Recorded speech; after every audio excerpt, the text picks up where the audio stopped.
Come on, motherfuckers, come on, motherfuckers, come on. Hey, welcome to this week's edition of Drunken Chat, son. We are going to be without Mel. We'll see if Brian and William stop by later on. But right now, I've got two of the legends from the original season of Drunken Chat, son. Gentlemen, introduce yourselves. Go ahead, John. Yo, what's up? It's Sleepy John. You may remember me from passing out on a bench next to Big Leg, and that would be the only thing that you might remember me from. Hey, how's it going? Dollar Ben, aka Rich Taylor. Good to see y'all. Hey, once again, man, freaking these are some guys that definitely have some knowledge, definitely have some insights into the industry and what's going on. Um, no, freaking Mel is not going to be here this week because his bitch ass freaking pushed himself too damn hard. Freaking he was doing too many podcasts, so he decided to take a little break. Good on him. But I'm telling you what, he better come back in 2 weeks, or I'm gonna fucking have to show up in New York with a bag full of oranges. That's what I'm saying.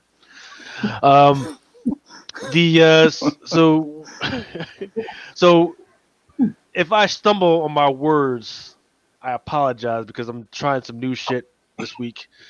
Apparently, Costco's got this new bullshit. It's called Solo Prosecco. Sleepy says it's fit to fuck me up. So we'll see how that works out. It's got an interesting aroma. But yeah, I know you guys Yeah, are is here that your for first sip comics. off of that? I say what? This is my first You sip. haven't had a sip off it yet? Yeah. Nope. Let's see how You're gonna drink that down like Sprite, and You then should you'll throw be like, a little OJ in there. Or not bad. Not bad, not bad, not bad. All right. something. Up, huh? "What's the other bottle in the background there?" Eggnog. Oh goodness! Is it Eggnog. just straight eggnog, or does it have liquor in it? It is the eggnog wine cocktail, baby. Oh wow. Oh, okay. Oh, With Kirkland brand. 27.8 proof. Yeah, you got that 18.9. Costco brand. Yeah, 14% alcohol. Yeah, Man, I can't they believe make it's that. They make that from the best dog milk that you can buy. Hey, as long as they go down smooth, and I don't end up in a freaking Yeah, hospital with COVID, I'm straight. they milk a lot of dogs to get that nog going. Hey, I'd like to send some shout outs to Lost Comic Cook Kid. Hey, hello, what's going on? Patrick Milano, Raider Bear, Universe X, Dre, IG, Bornhouse, and Noah Burke. Thanks for hanging out with us tonight. Noah Burke says that the box Mel gave was nice. Was Noah Burke the one that won it? I don't remember. But if anybody was out there that won it and they're listening right now and they haven't opened it yet, or they would like to show us what was in there, let me know. I'll send you the link and you can hop on with us. that would be cool. Let's see. Yeah, that's got to be revealed for the fantasy of everybody watching. Need to see what was in that. Absolutely. So you know how we do. You know how we do. So I'm very aware that this coming week is going to be Thanksgiving, right? So pockets might be a little late. There's only one thing I can do about it, right? I want to make sure people get their books. I want to make sure that people are able to read, or at least we can do whatever, right? But when I took a look at the FOC list this week, it was huge. There's a lot of freaking books. Everybody's not going to be able to afford everything they want. So you know what I'm going to do? I'm going to do. I'm going to do a different type of power hour, right? Right. So normal power hour is at cost, but that's not gonna really help us or help you guys.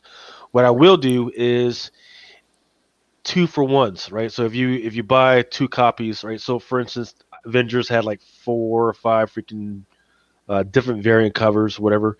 If you buy two, cost. If you buy three, cost. If you buy four, get it all cost. The only thing is, you can get a book, but it's got to be more than one variant, right? Buy the A variant and the B variant, There you go. It's costs, and we're going to start that right now. You don't have to wait. Go ahead, get in the pull box right now. Start clicking through. Um, if you buy enough, so once you start getting to like the $100 range, you're going to get that at cost. That I'm going to put that stipulation on there as well. So go ahead and get that in there. Once again, if you get that in there by the time the show ends, um, actually I might extend that depending on how well it's doing. But I promise you that I will get you your invoices to you by Sunday morning. I can't promise you I'm going to get it to you tomorrow on Saturday because I'm probably going to be too drunk to do fucking math. So that's just the way that go. You're just going to have to wait. Um, but yeah, make sure you go ahead and get that in there. Spider Nerd, freaking hey man, freaking nice to see you that's in there. Josh Vincent, oh once again, love to see you in there. He's talking about long live Krakoa.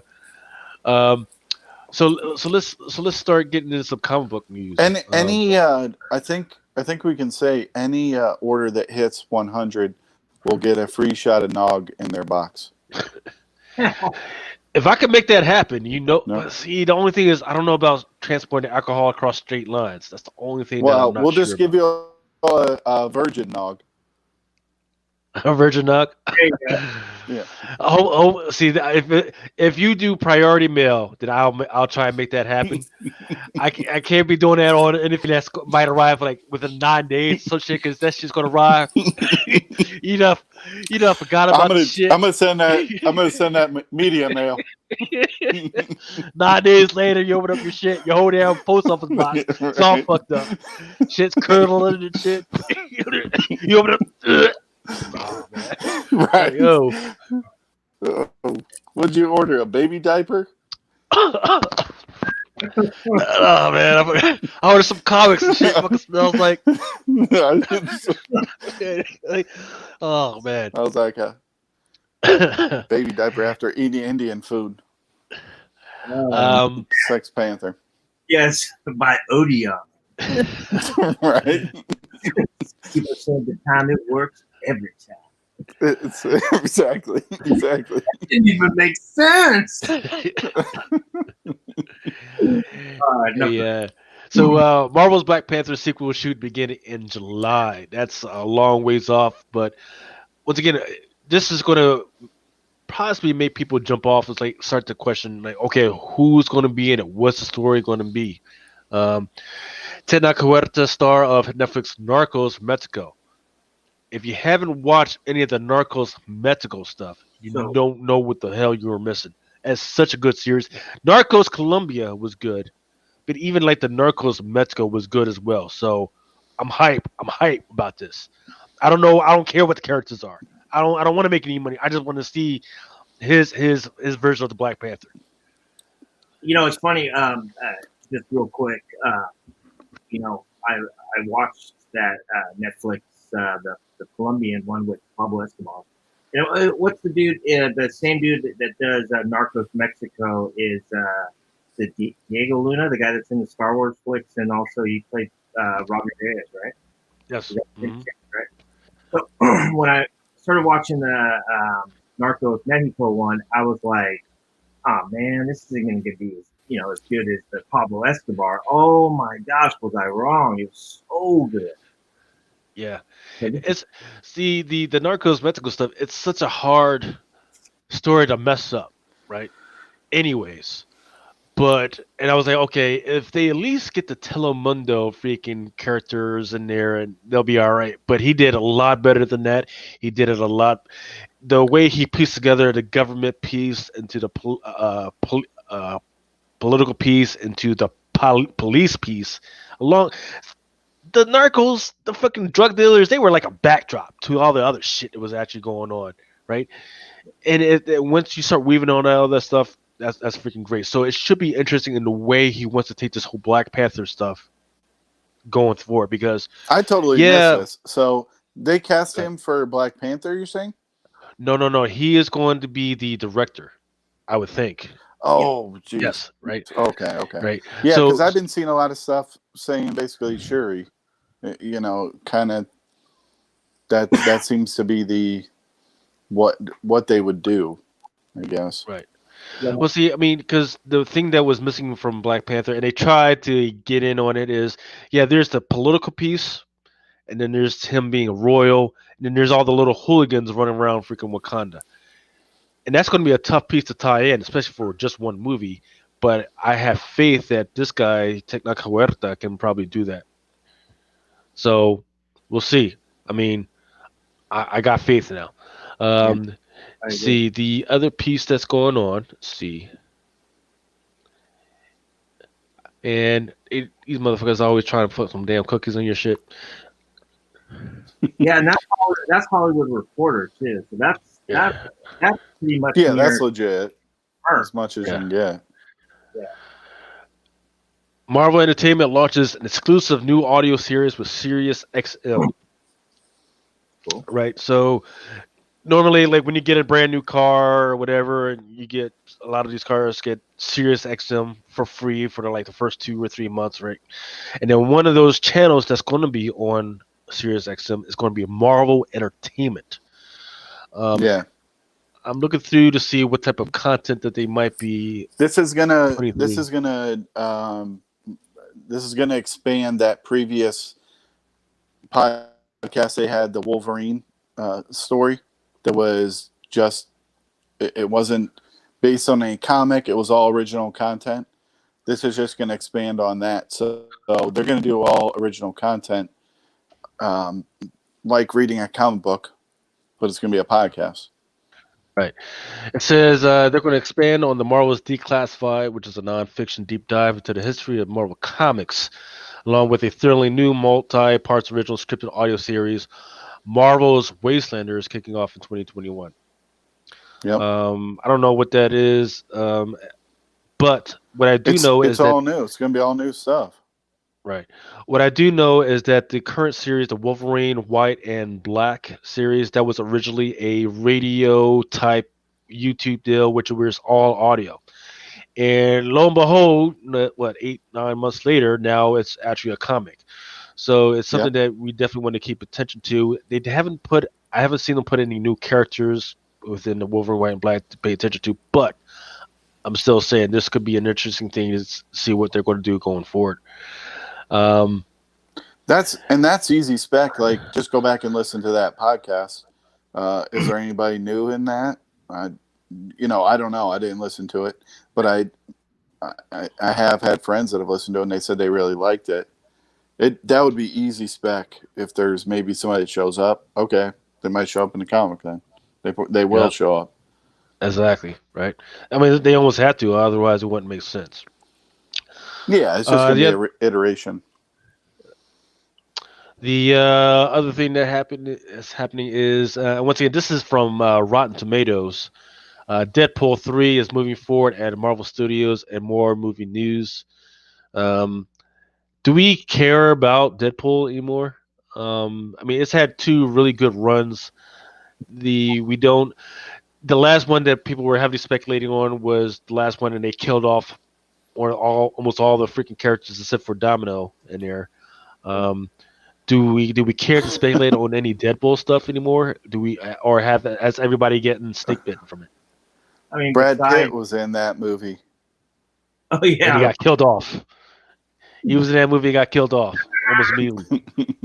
yeah. I mean, besides the New Mutants '98, I mean the Joe Kelly books. I mean, I could see them coming alive again. I mean, even the first issue, But to be honest with you, like we were just talking about this before, best thing I've read from Deadpool is what's going on right now. But yeah, I mean, I don't. I mean, besides New Mutants '98 and the Joe Kelly that Joe Kelly run with the keys in there, I just don't. I don't see. And I'm not talking. I mean, excluding those really scarce J. Scott Campbell, $4,000 variants and stuff like that. I just Right. don't. Look I'm a little scared for this because when I look down, it says that the screenwriting sisters team of Wendy Molyneux and Lizzie Molyneux, who have written for Bob's Burgers and Great North, are to start working on Deadpool 3 screenplay. I don't know if any other work done with them, but I'm not particularly happy with Bob's Burgers. I'm like, oh shit, Bob's Burgers is the shit. Freaking, this means that Deadpool is going to be the shit. So I don't know what direction. Bob's Let I me can't. ask you this, Mhm. because I've been hearing the same things in many places.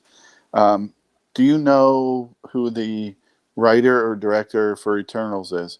Did you know who James Gunn was before Guardians of the Galaxy? Do you know Shang-Chi? Do you know any of the people involved in that?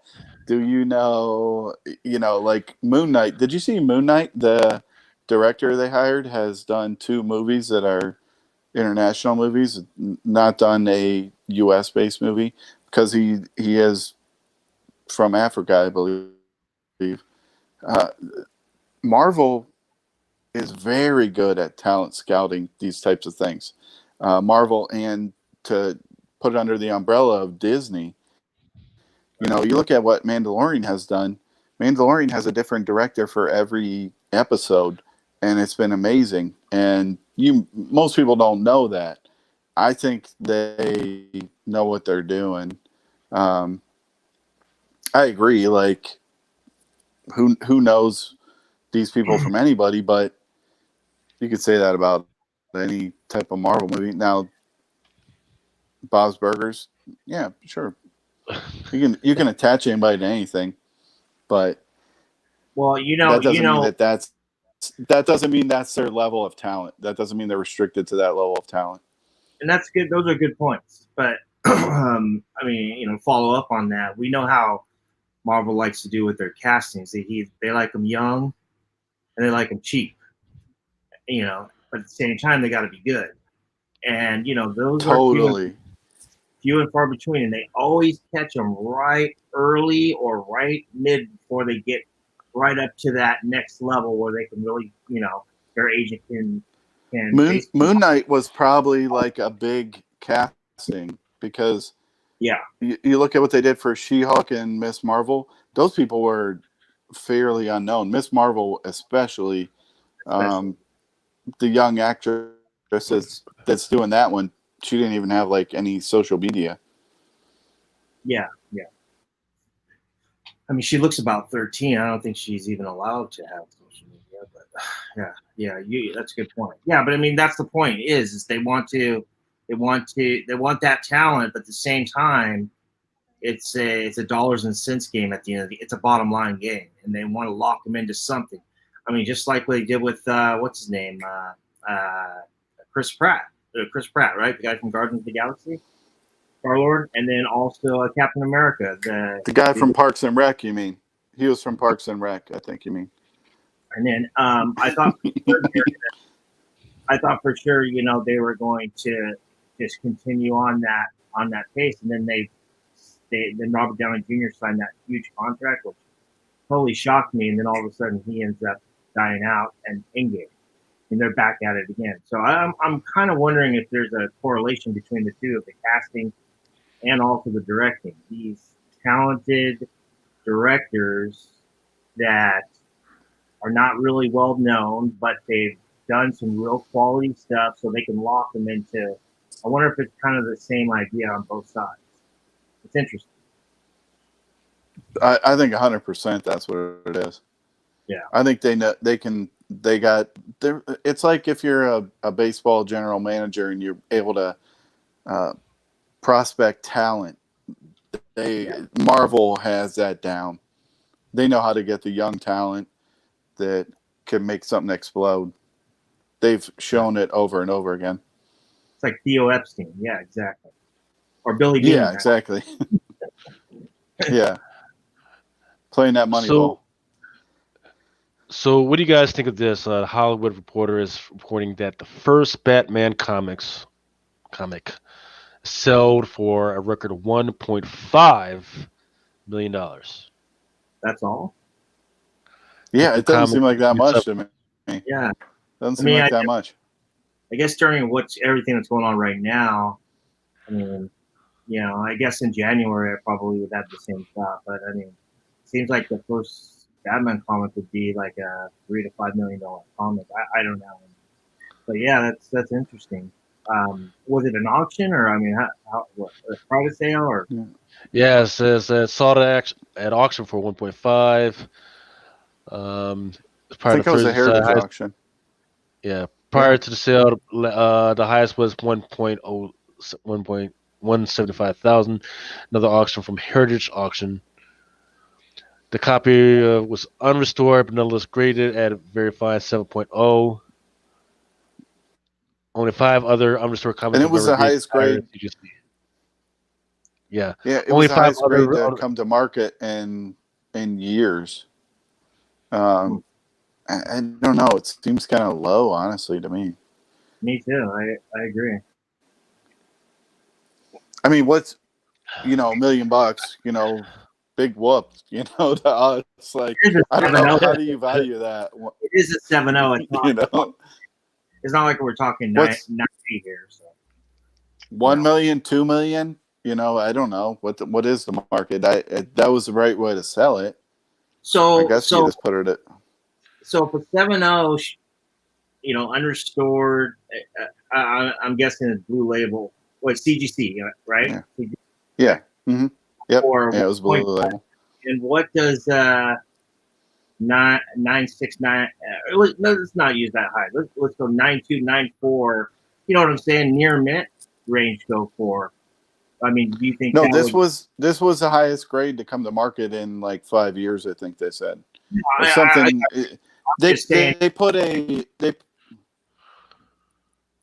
Go ahead. yeah. When you're talking about a comic like this, I think you just double it almost every time when you go up a grade, more or less. So, do you think that money would come tuition? So, let's just say somebody comes out of the woodworks and does have a near mint worthy copy, and they decide to get it graded and push it out. I mean, especially with everything that's going on right now, people, we're probably going to see a lot more of this kind of stuff. We're probably going to hear about it in the next, 2 to 12 months. But point being is that let's say somebody does come out of the woodwork and say, "Hey, I have a near mint copy of this." Let's see. Do you think that boom automatically that number is going to double, or you see what I'm trying to say? Like, the market Yeah. No, I think it's highest ever. But if somebody has a 4, 5, 6, 7 higher grade clicks up, grade wise, will that immediately double, triple the price? Mm. Talk I about think there's of this comic. I mean, I think there's a higher one out there that would lower the price of this particular one. It should be, but Yeah, that's who true. knows, I man. agree. Yeah, I agree. No. I think if there was a higher one, it would. You're right. Yeah, it would devalue this one because I don't think there's going to be enough people that are going to put a ton of money into a much higher grade. There's not going to be a $3 million 9.0.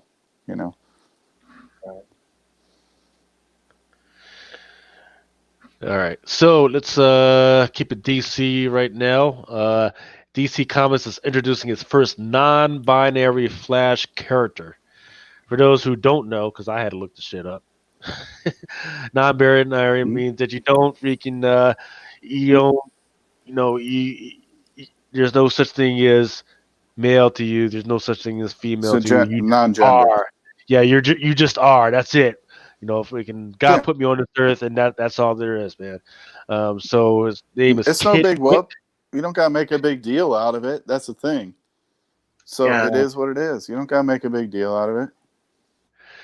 The character would join the non-binary And that's Lee the thing. I Serrano. think that Hmm?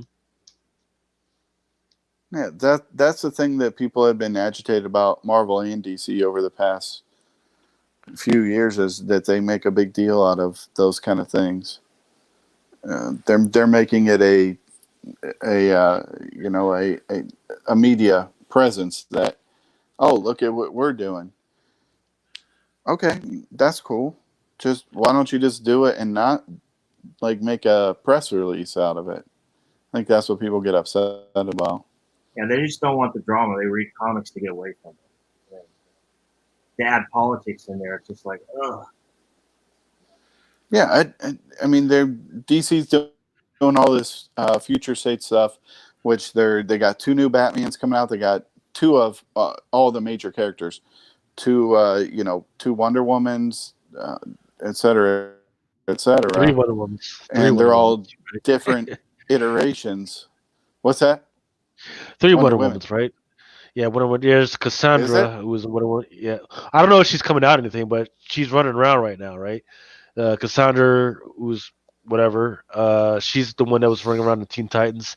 Then there's the new one that they are Okay. inventing all of a sudden. Yara That's Brazilian, Flora. which is still Yeah. confusing as fuck to me because they're like, oh yeah, we got this new Latina Superwoman, but she's Brazilian. Motherfuckers, Brazilian is not Right. I don't know what the fuck you're talking about, but Latinx. okay. Um, Latinx. and then you got the regular woman, and then there's another black lady that's out there. She's been running around with like these Amazonian weapons Nubia. shit for like the longest. Yeah. Nubia. So She's been around for a long time. God bless. You know, I She's been understand around DC. before I was born. Yeah, DC's trying to do some new shit. You know, God bless them, but I just don't know. They've got too many characters that do the same shit. It's just that they're altered. What is the characters reasoning for? Yeah, what is the reasoning for keeping the same characters and just making them different iterations? I don't know, and that's what people got mad about Marvel for, like making multiple Captain Americas or Captain Marvel, multiple Thors, etc., etc. Right. That's what people got agitated about, and I don't know that it didn't agitate me, but some people it does. You know, whatever. I mean, how many freaking Green Lanterns do we need right now? Oh, yeah. We literally have 6 Nightwings, and they're all in the same fucking book. Right. They're all in the same fucking book. Right. Yeah. I mean, they at least Beyond, or they at least had the original Nightwing out for a little bit, and they made him like Dickie Boy, but now he's coming back as Nightwing. Like, what the fuck? But so let's talk about that for a second, because why is Strange Academy a $40 book now when it's just children iterations of all of the other characters that have already been there? But that is a hot book because, you know, they could be something. Somebody somewhere said, maybe this will do something someday. And that's all it takes in terms of in the MCU we talking trust. Trash. Well, Yeah, exactly. Nobody's talking trash on Strange Academy, but if DC does the same thing with different characters, because DC has not. This is not DC, okay. yeah, right now DC does not have. It's tough, right? DC and the DCEU universe, they don't have a proven record right now. They're slowly coming along with the Shazams and the Aquamans. They're slowly coming along with that. But on the other side, on their other belly, they do have a very prolific cartoon animated universe, which does well. I'm not excited. I'm not waiting for the next animated freaking future to come out. But when I do someone by accident, they're pretty good, right? But I guarantee you, it's not making DC any money right now. Right, it's not making speculators any money, right? Any of this animated stuff that they got going on. However, the promising stuff that's coming out from the Marvel stuff, no matter what, is that it's definitely a boost if you got that little 50-cent book, or if you can get to your freaking comic book shop first and they're just having the back row, right? So that's why the Wandas and the Visions and even the Visions and the Moon Girls and America Perez, even though America Perez is a horrible fucking character and has a horrible fucking title. Chavez. That's why America Chavez. America Chavez, right? Let me give you another point of view. This is the reason why I honestly this is a few reasons, but I will say 3 reasons that I think Strange Academy really got up and running so fast. Okay, one, Doctor Strange being the ringleader, and you know he's pretty much going to become the mentor to the young ones in the MCU. I mean, we've already confirmed that he's going to be a mentor to Peter Parker. Okay, so that's one part of it. Okay, the popularity, I guess you could say the popularity of Doctor Strange that is becoming. The second part is that it's created by Scotty Young, and his followers are not only deep, but they're truthers, and he seriously has he's got a team behind him, and I think all of them that follow him religiously got behind this book, and a lot of copies dried up, and that just got word, and then to us collectors, speculators, or what have you, and it just kept going and going like a snowball effect. Now we're on a fifth or sixth printing that just released on #1. Which that black and white sketch cover, which is a beautiful cover, by the way. But yeah, I mean, yeah, that's what I think. I think the Scotty Young truthers really have a lot to do why this thing got going. Hey, I want to welcome once again freaking Brian Buckley and Ultra Maximus to the freaking show. You. Hello. Hey. What's up, fellas? What's going on? Who that? And Sleepy freaking- John. We got Dollar Ben. We got Lucas. Where's Sleepy at? Oh, Sleepy's gone. Bye, Sleepy. He's gone. Sleepy went to go bed. Yeah, we were just going through some the comic book news. And we were originally talking about the new Kid Flash, the non-binary Kid Flash, and then all of a sudden, we started talking about Strange Academy. And then the question posted right now is, why is Strange Academy doing so well right now? I mean, is there a reason, or is it the creative team is so good, or is there some other underlying reasons, or is it just that it was just so rare when it came out? What do you guys think? I think it's a perfect storm. I think one, you have many first appearances. I think you've got cool art, and I think you've got a following of a creator in Scotty Young. And Scotty Young is doing a good job with it. I think that the writing has to be on point to have this many people actually like it. And I know that a lot of people on here, including the guy above me, reads a lot of books, and I imagine he's read this book and he thinks it's a good book. I bet it's a great book. Yeah. So I didn't even think about that. I mean, that's actually a great point you just made, McClay. A #1 issue with so many key first appearances that wasn't really like a huge giant print run. That's a great point. I don't know. I think people were on to this book. There was a number of store variants for it. It didn't go unknown. I won't say that. No, I'm not saying it was. I didn't say that word, did I? Oh crap. Well, you also got to remember, even though there were a bunch of store variants and everything, when it was released, we were right in the midst of freaking ramping down on quarantines for that. It came out on March 4th, which was like right in the midst of that. COVID.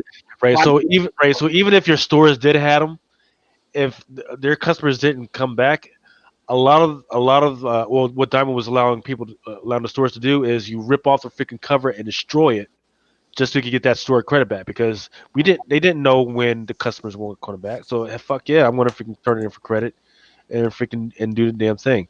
The other thing is that there was a lot of variants right there, right? There was a Walmart variant that was actually doing pretty well.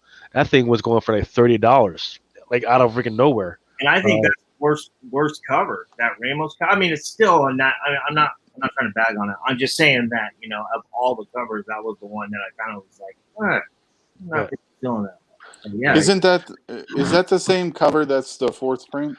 Yep. Cover. Same. I mean, it looks same except a different color. I might have it around here somewhere. Right. Have a little bit different cover. Ramos. So now they're on the fifth. I'm not a fan of Ramos.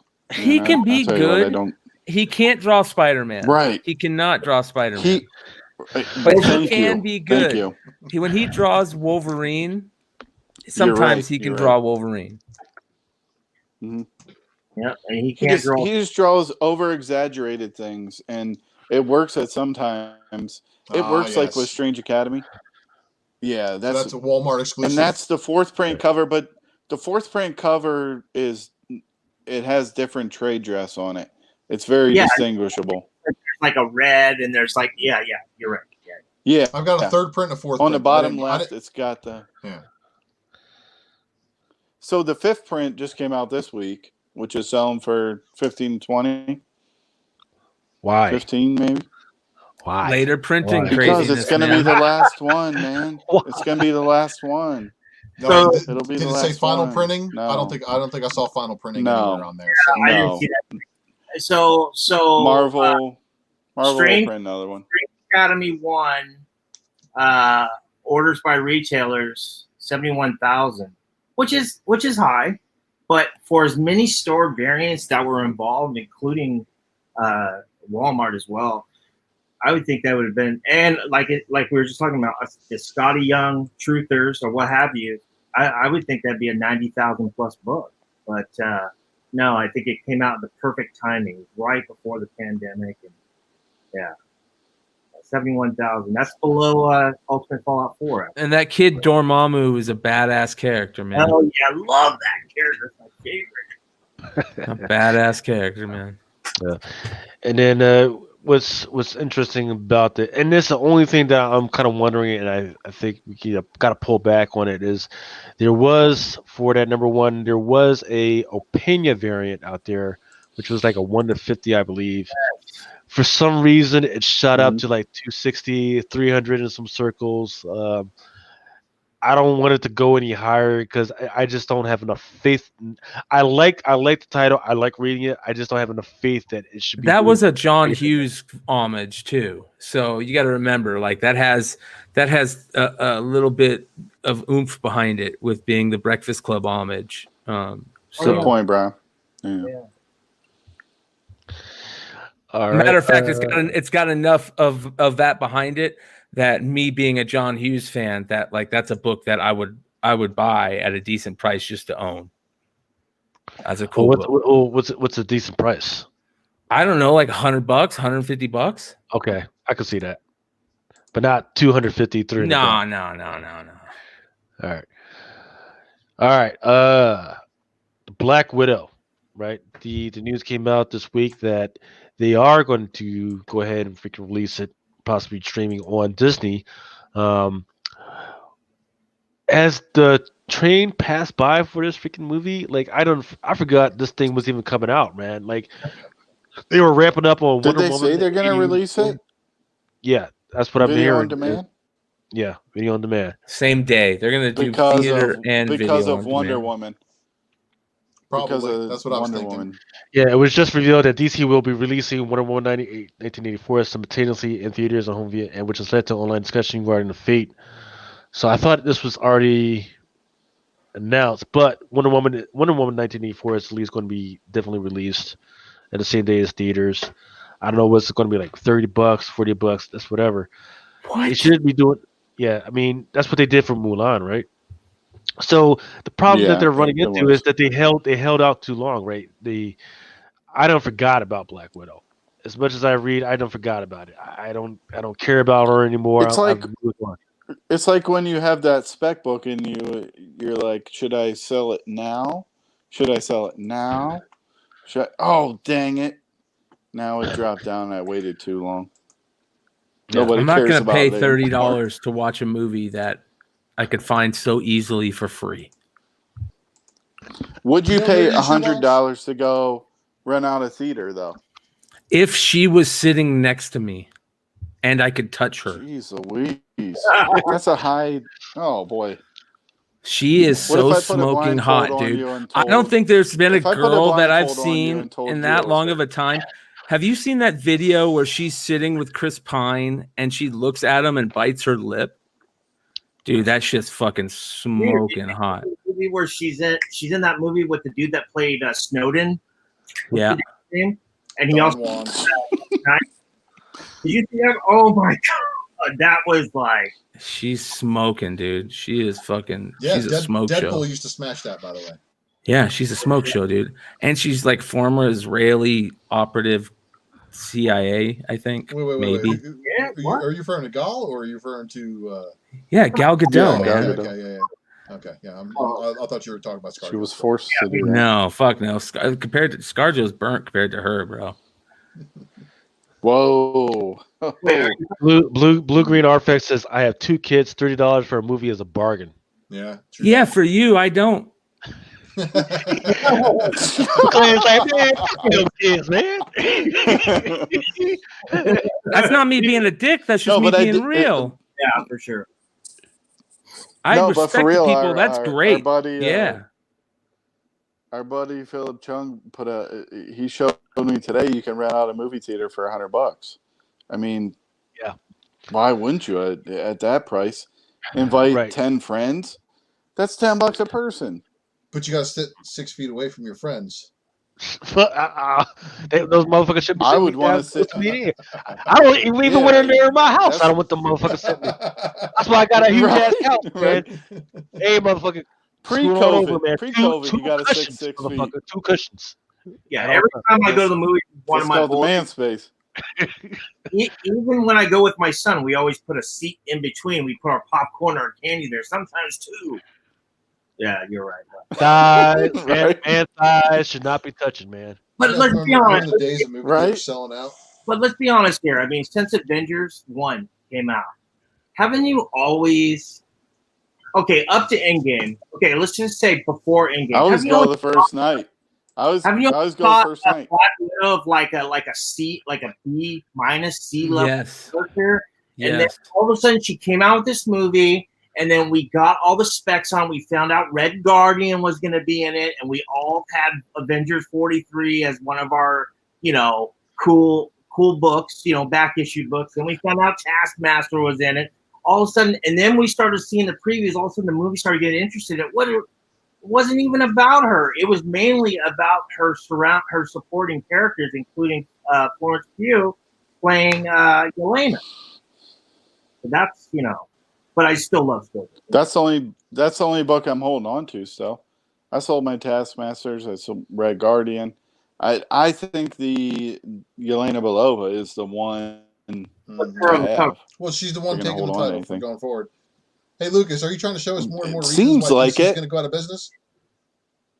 What do you think about Ultra? What do you think about Red Widow? She got any future?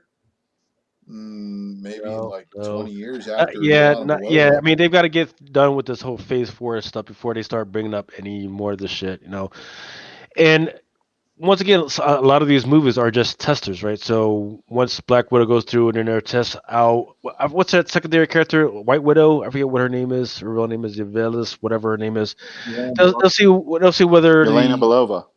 yeah, they'll see whether audiences like her, right? And There's a if she sick does ass well, then wizard. they'll yeah, I mean, if she does well, then they'll bring her back for some other bullshit. And wait, correct me if I'm wrong, but didn't they bring back Black Widow after they killed her with a clone? And Clint knows it's a clone.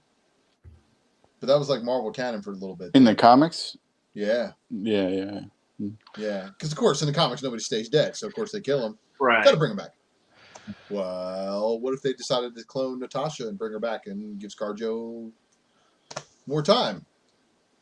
Maybe, maybe not. Who cares? That's what they're doing now. I mean, she died in Endgame. She died in Endgame, and this movie takes place before Endgame. They're going backwards in the story, right? Exactly. Right. So what's they can going to always happen do going that. forward is that they can have Yolanda star as the new Black Widow in the future Avengers movies, and still have a Black Widow. Yep. And we all saw this because Dark Avengers is something that we all hope for. Correct. And and the book, in my opinion, is the Black Widow 1, like 99 2000 with Yelena on the cover. I think Inhuman 5 is a waste compared to that book. The dynamic forces. You like the B? You like the B cover? Black Widow 1 B cover? Yes, and the dynamic force. Just yes, exactly. There's a What about badass number 3 where they're preview that fighting came with each other? a wizard way before those. That is an actual. That Marvel Knights one. Yeah, McClay's got it. I'm looking for it. I do have it. Yeah, it's the Marvel Knights. You're not talking about Inhuman 5, right? No. It came out before that. It's a Marvel Knights preview book with Yeah. Yelena Belova's on the cover in the background.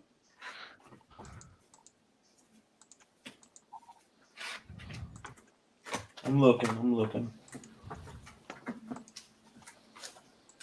Yeah, orders on Inhuman Comics around 7,000. Black Widow around the same, 50, 60,000 somewhere. Yep. How about this book? What about this one? Marvel Knights Magazine. Look in that upper right corner there. Black Widow, The heck more book is that? girl-on-girl action. And What it's year? got her What? and Yelena Belova fighting each other. What year is that? See, Marvel Knights magazine, huh? Oh, wow. Oh, they're all that gone. doesn't from eBay. seem suitable for families. This came out in July of 2001. Okay, so after the. Okay. But that's cool. And it's got the preview comic inside. It's got the whole comic. There you go. nice. I was hoping you would turn it But the that's other not way, the like book. it was going to be a The book to Al get. Bundy centerfold. Here's the book to get, right? And Oh, you got it? I'm not gonna tell you guys which wizard it is. Yeah, there you go. There you go. Yeah. Bada boom. That's her right on the And cover. so you can see on the right side of the cover with the blonde hair, that's Yelena. But it's a void character. Is that polysealed? Yes. So did you have a subscription, or did you buy this religiously, or did you find this in the wild? So I'm a wizard guy. I know a lot about what comes in wizards because wizards is one of my favorite things to buy. I buy them whenever I see them for like $1 a book. I buy them all. I don't even have to look. They're the ultimate comic reading material, right? Shitter material. And there's a lot of badass previews in here. And I was going through my books one time and I found this book and I'm like, I wonder what this came out of. And then I went and did the research, and for years I've been picking them up for cheap because nobody really knew about them. I mean, you could still find them for cheap, but I'm not going to tell you which issue it is. You guys can go do your own homework for that. Brian's a wizard. Maybe you heard recently about his flight balloons over the desert wizardry that he was doing there. Yeah. I flew over the desert on a bunch of balloons. Flew balloons over the desert. Try and do it. Oh man, I'm so wizardry. Was it sketchy or what? I wish I did that, bro. I'd be fucking making the money. People were really worried. Worried. David Blaine did that recently. Yeah, we were all I thought in that was Phoenix looking at him. Are you not David Blaine? Yeah. Are you not David Blaine? I am. Levitation. I think that this right here is Dr. Doom stuff is strategery. Why did you say that? I think they want to do something with them. They don't want to do it yet, though. Right. So I mean, because is there any villain comic that goes on? Is there any villain comic? Now, Doom, I think, is like a good side villain. Doom is more complicated than just a villain, though. That's right. He's the ruler of state. He's the head of state. Not only is he head of state, he's not only a scientific mind, he's also a magical mind. Doom has more of a chance of showing up in something related to Wanda and WandaVision,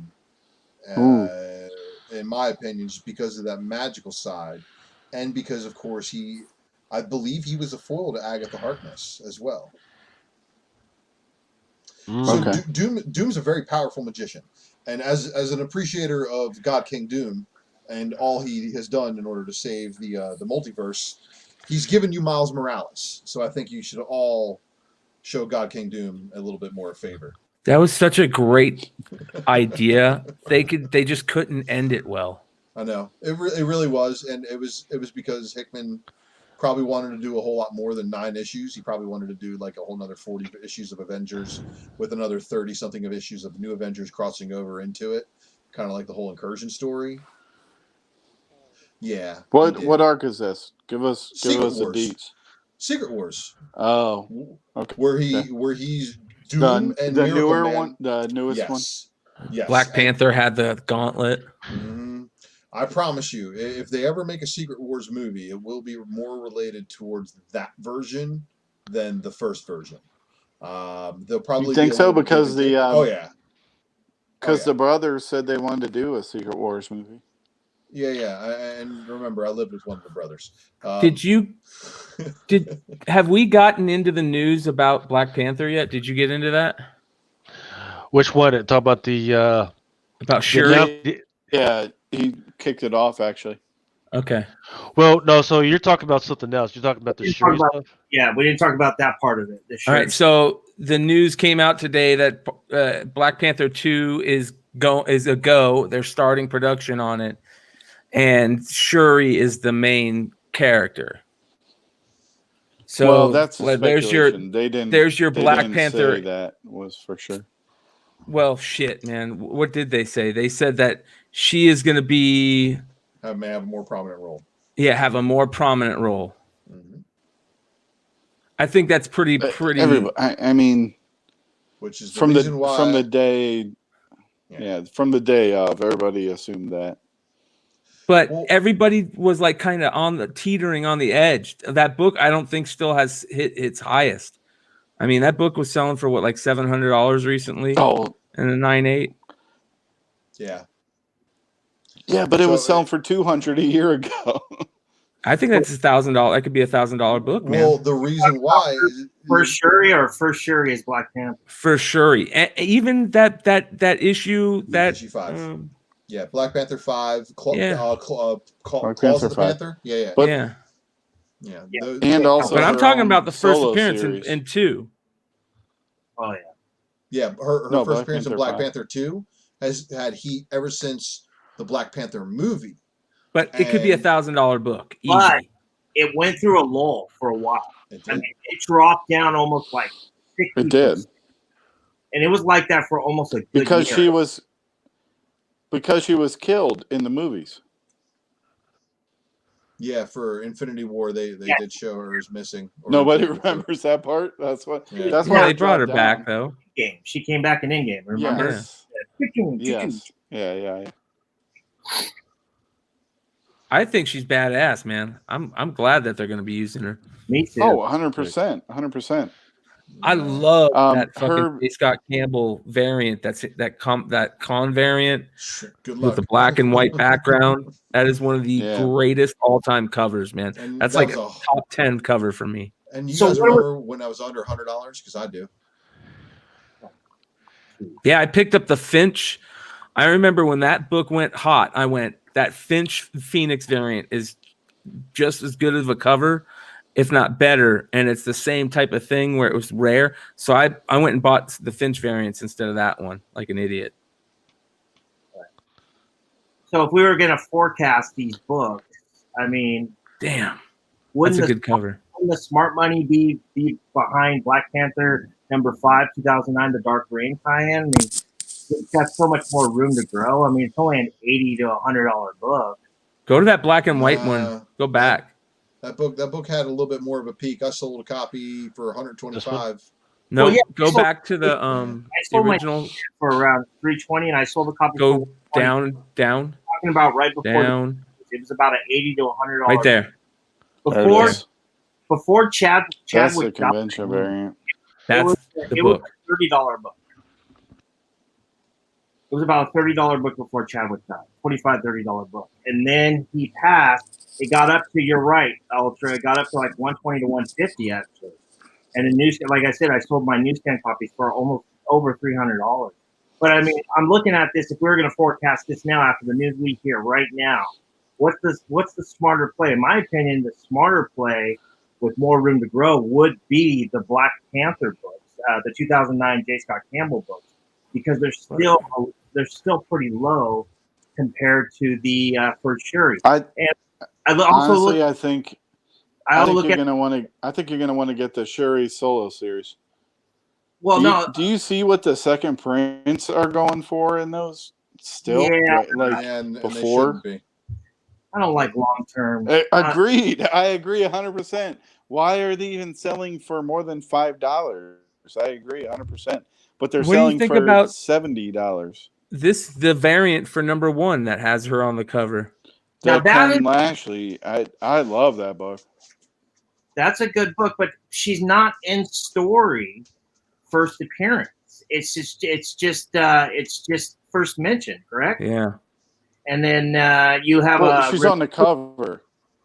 Yeah, she's on the cover, but in story, I'm talking cover and in story in guts first appearance. But the cool part is that it's a variant though too, right? And she's on the cover. Like that's what you want. Yes, exactly. I like that. What's the ratio on that? 1 in 25? I think it's 1 No, in 20. that's just a B cover. Maybe an A and B, yeah. Oh, really? I thought there was a 1 in 20. It was like a Lashley, or maybe that's the second. I don't know. Maybe I'm. Hey, what is No, that's the Panther? Lashley cover right there. Okay. I didn't think it was a ratio. I could be wrong. But if we were going to forecast to put our money behind, let's say Shuri's first appearance, or Black Panther #1 or 5, whatever the choice is, where is the most room to grow return on investment wise? I think it's the J. Scott Campbell and Lashley cover. First appearance. The 2009 book, but they're already priced out, bro. They're already way up there. Yeah, all these books are, including Claws of the Panther, Stephanie Hahn's variant. I mean, you're already on the tail end of this. So if you're not buying in cheap, but I think it's definitely not good. I don't know. I think right now, if it does come to fruition, they could still double even from prices today. Yeah, that's true. Wait, for sure. Yeah.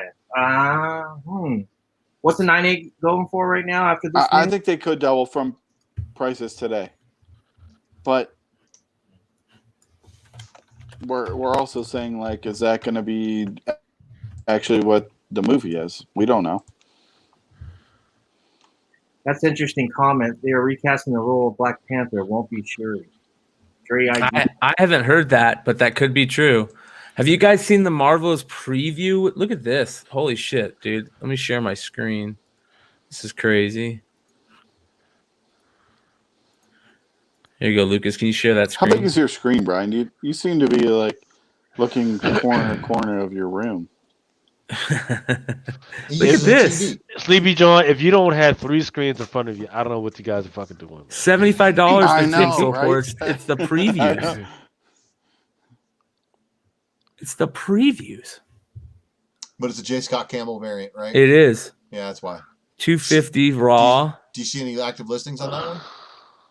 I don't know. This is all sold stuff right now. Yeah, you can go click on the link that says view active listings. Her second appearance selling for $25. Oh. Wow. No. Oh. Yeah, because do you know why that is? Why? $250. Key collector. That's the only reason. Oh, okay. That's the only reason anybody even knows what the second appearance is. $100 on this is a newsstand? I don't know. Did you say $100 for a newsstand? newsstand? If it's a newsstand. Is it a newsstand? Yeah, that thing right now. If it was a newsstand, yeah, 100, yeah, absolutely. No, it's a direct edition. Give it to me. Yeah, well, give me 100. Yeah, I'll take it. I'll go halves. Here's the annuals. Do we want to start investing in comics jointly? 150. Anyways, yeah, I'm the conglomerate. The conglomerate. Yeah. Well, the pump was on that for a while. The last 6 weeks was that first cameo annual book, right? The annual. Yeah, annual #1 is what a lot of people are pumping or selling right now. Jumped up a lot, man. That $60. Jumped up a lot. That was a dollar bin book, right? $4 book. Something like that. Yeah. $100. Yep. People are asking for it. 100 between 75 and 100. That's crazy. Yeah, but it's interesting. So, did we talk about this other book that is similar to that? That'd be coming out next week. Which book is that?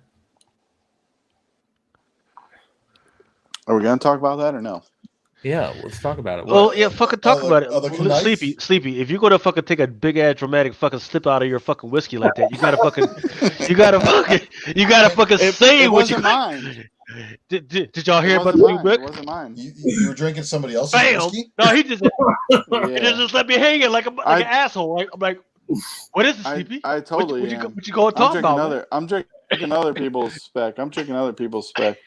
Are you This is talking all about other the people's reprint? spec. Are you talking about the reprint we talked about earlier? Yes. Yeah. I'm drinking other people's spec on this one. This guy can take care of that one. He knows what we're talking about. Remember when I said I don't talk about new books because I don't want to be a promoter? Oh yeah.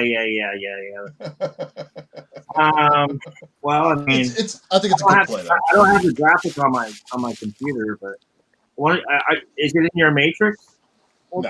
No.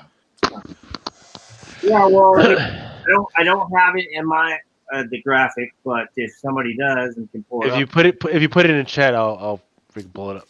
Oh yeah. You know what this is. next week there's okay. So you guys all know that Huck Lee does these covers for Marvel Tales reprints. It's usually 4 stories. And typically they're, under 10,000 orders, and there's always like a 1 in 50 version that are beautiful, gorgeous covers. Sometimes it's a 1 in 100. Long story short, next week there's one that's coming out that actually the trade, which I think it's a $7.99 cover price. Could be wrong, but actually might have a little bit of investment value there. And with what I've talked to Ultra about, possibly spec value as well, going into King of Black. But going back to the investment value, since a lot of people missed out on Venom 3 and Venom number 4, the first full appearance of Null and Null's origin. And on top of that, Venom 25, a lot of people missed on that one, and for cover price, which was the first cameo of Virus and Codex and then blah, blah, blah, blah. These reprinted stories are going to be in this book next week. And, for a floppy one shot with a beautiful Huck Lee cover to have those three reprinted stories in there.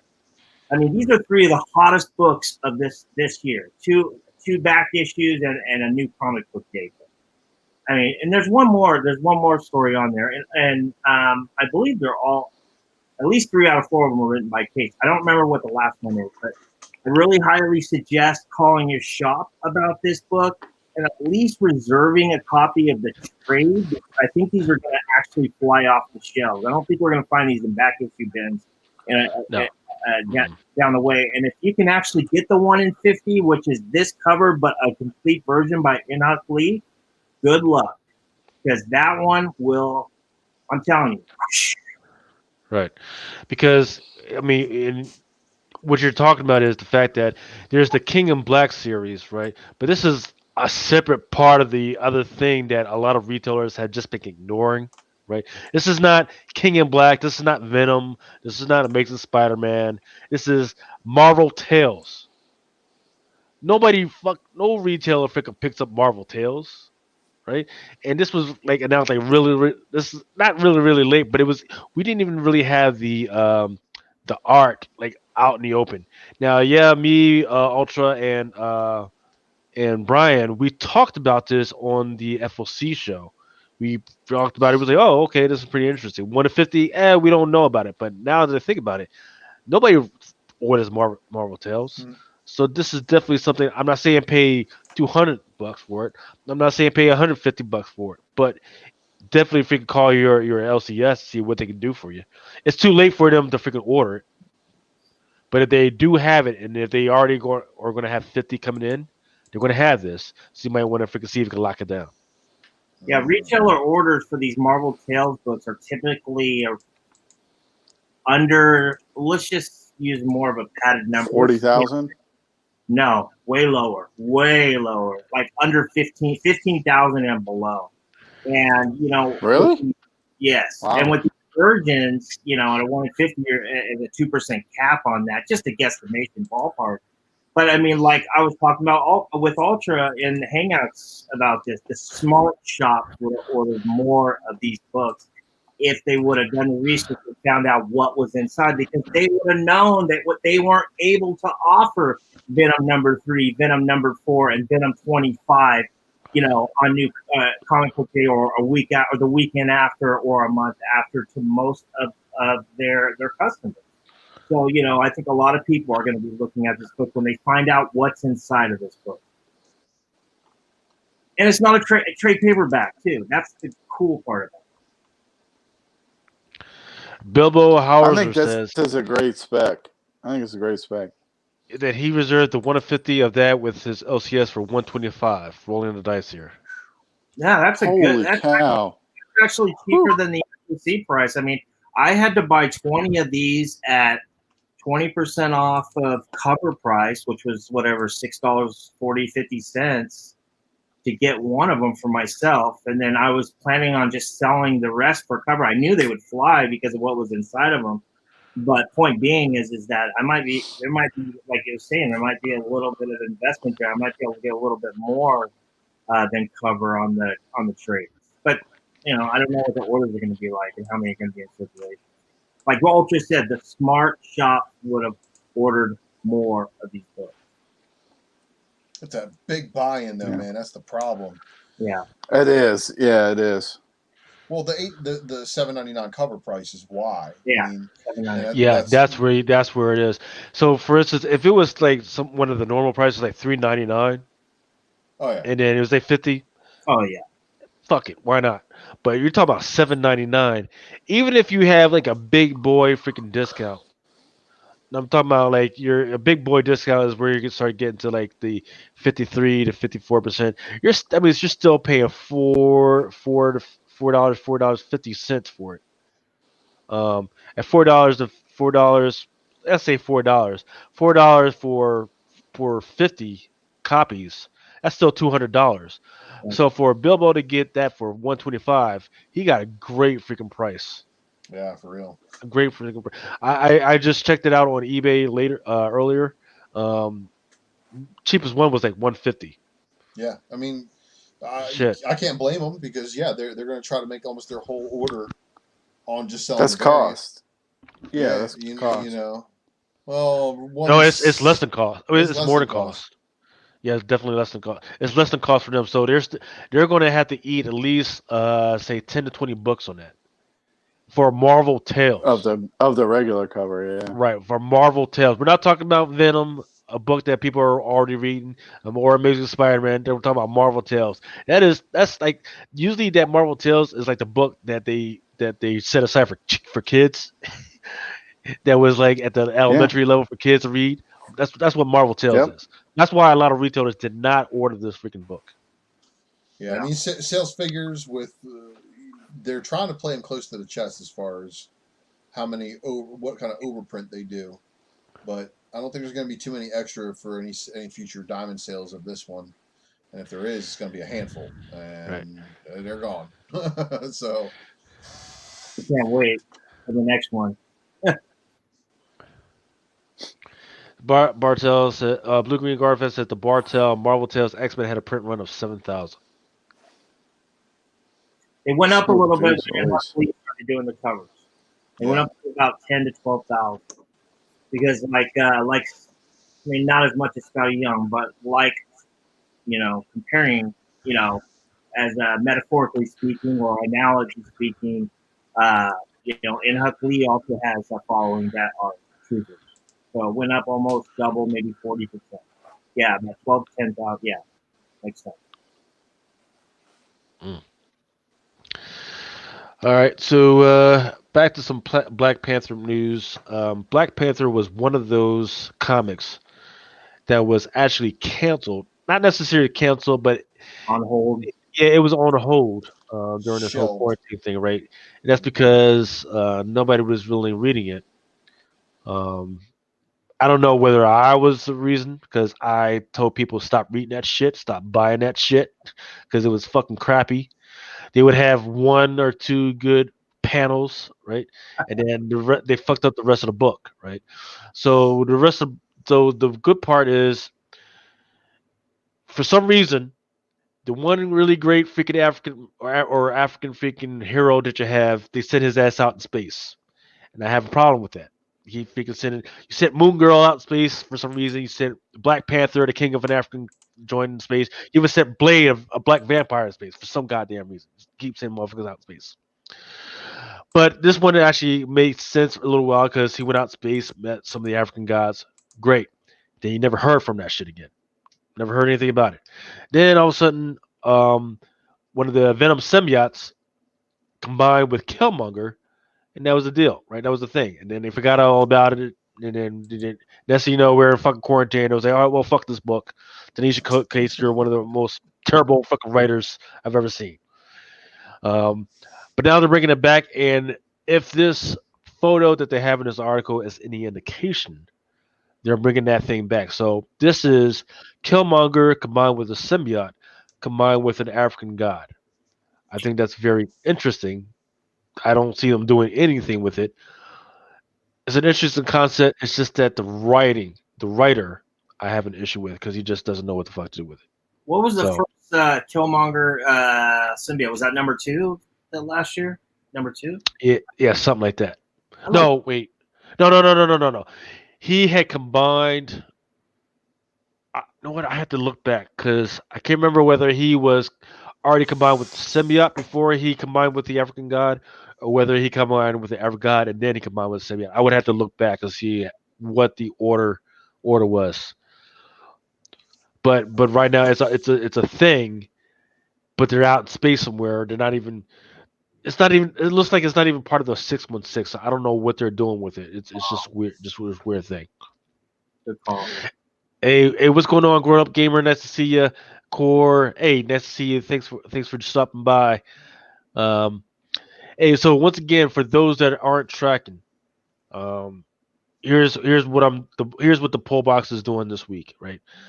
Because I recognize that the fact that Thanksgiving is coming up, you're going to want to spend a lot of money on your own families and everything. But I want you guys to be able to keep reading, right? I want you to be able to freaking, do whatever you got to do and freaking not freaking have to choose between eating and freaking getting gas and all the other stuff. So, we're going to have a special type of power hour. Whereas if you're interested in any of the variants, right? So you get the cover A and you want the cover B as well. If you're one of those type of people, well, guess what? You're going to freaking get those at freaking cost, right? So if you're going to do something like, hey, I want to do these simple variants. I want the 125s and 150s. Guess what? You're going to get those at cost. If you're going to do, if you want some kids' toys, I'm going to do my best to get you guys that shit at freaking cost. If once your order goes over $100, freaking once again, you're going to get that at cost as well. So go ahead and freaking pull up your orders. I'm going to freaking let that run through Sunday, which is when I'm going to do the invoicing on all that stuff. Just be careful. Once again, that's for FOC books. FOC books. Don't be going back into the back orders or some shit from like 3 or 4 months ago, expecting that you're going to get a fucking hot book. Pull box doesn't work that way. There's a lot of card stuff that should be coming out, right, Brian? I think there's like a lot of football stuff that's coming out. I got to go back through those orders and everything.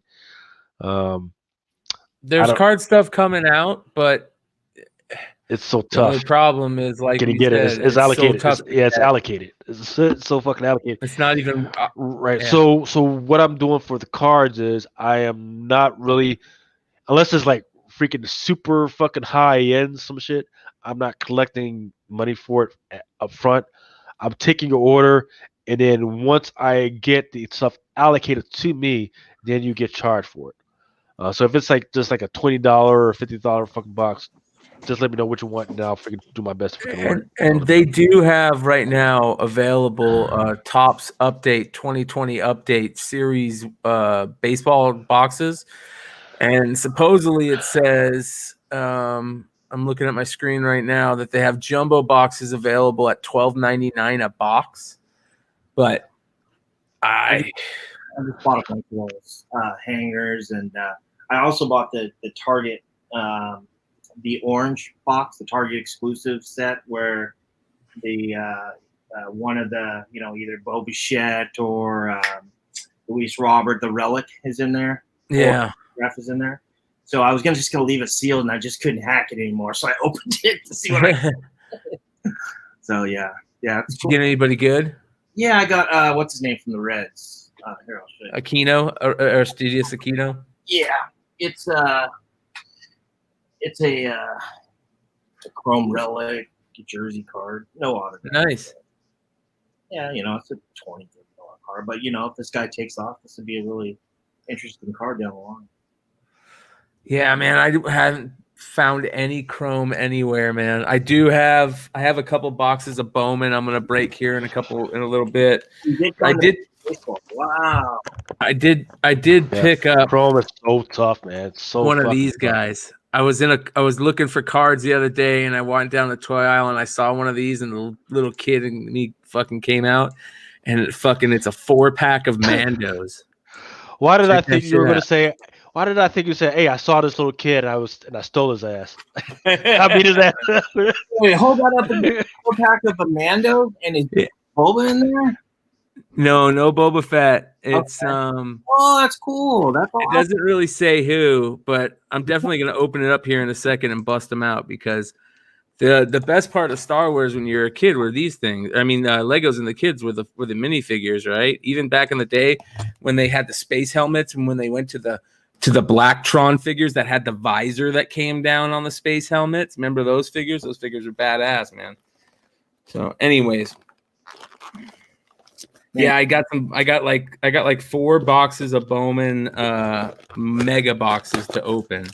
And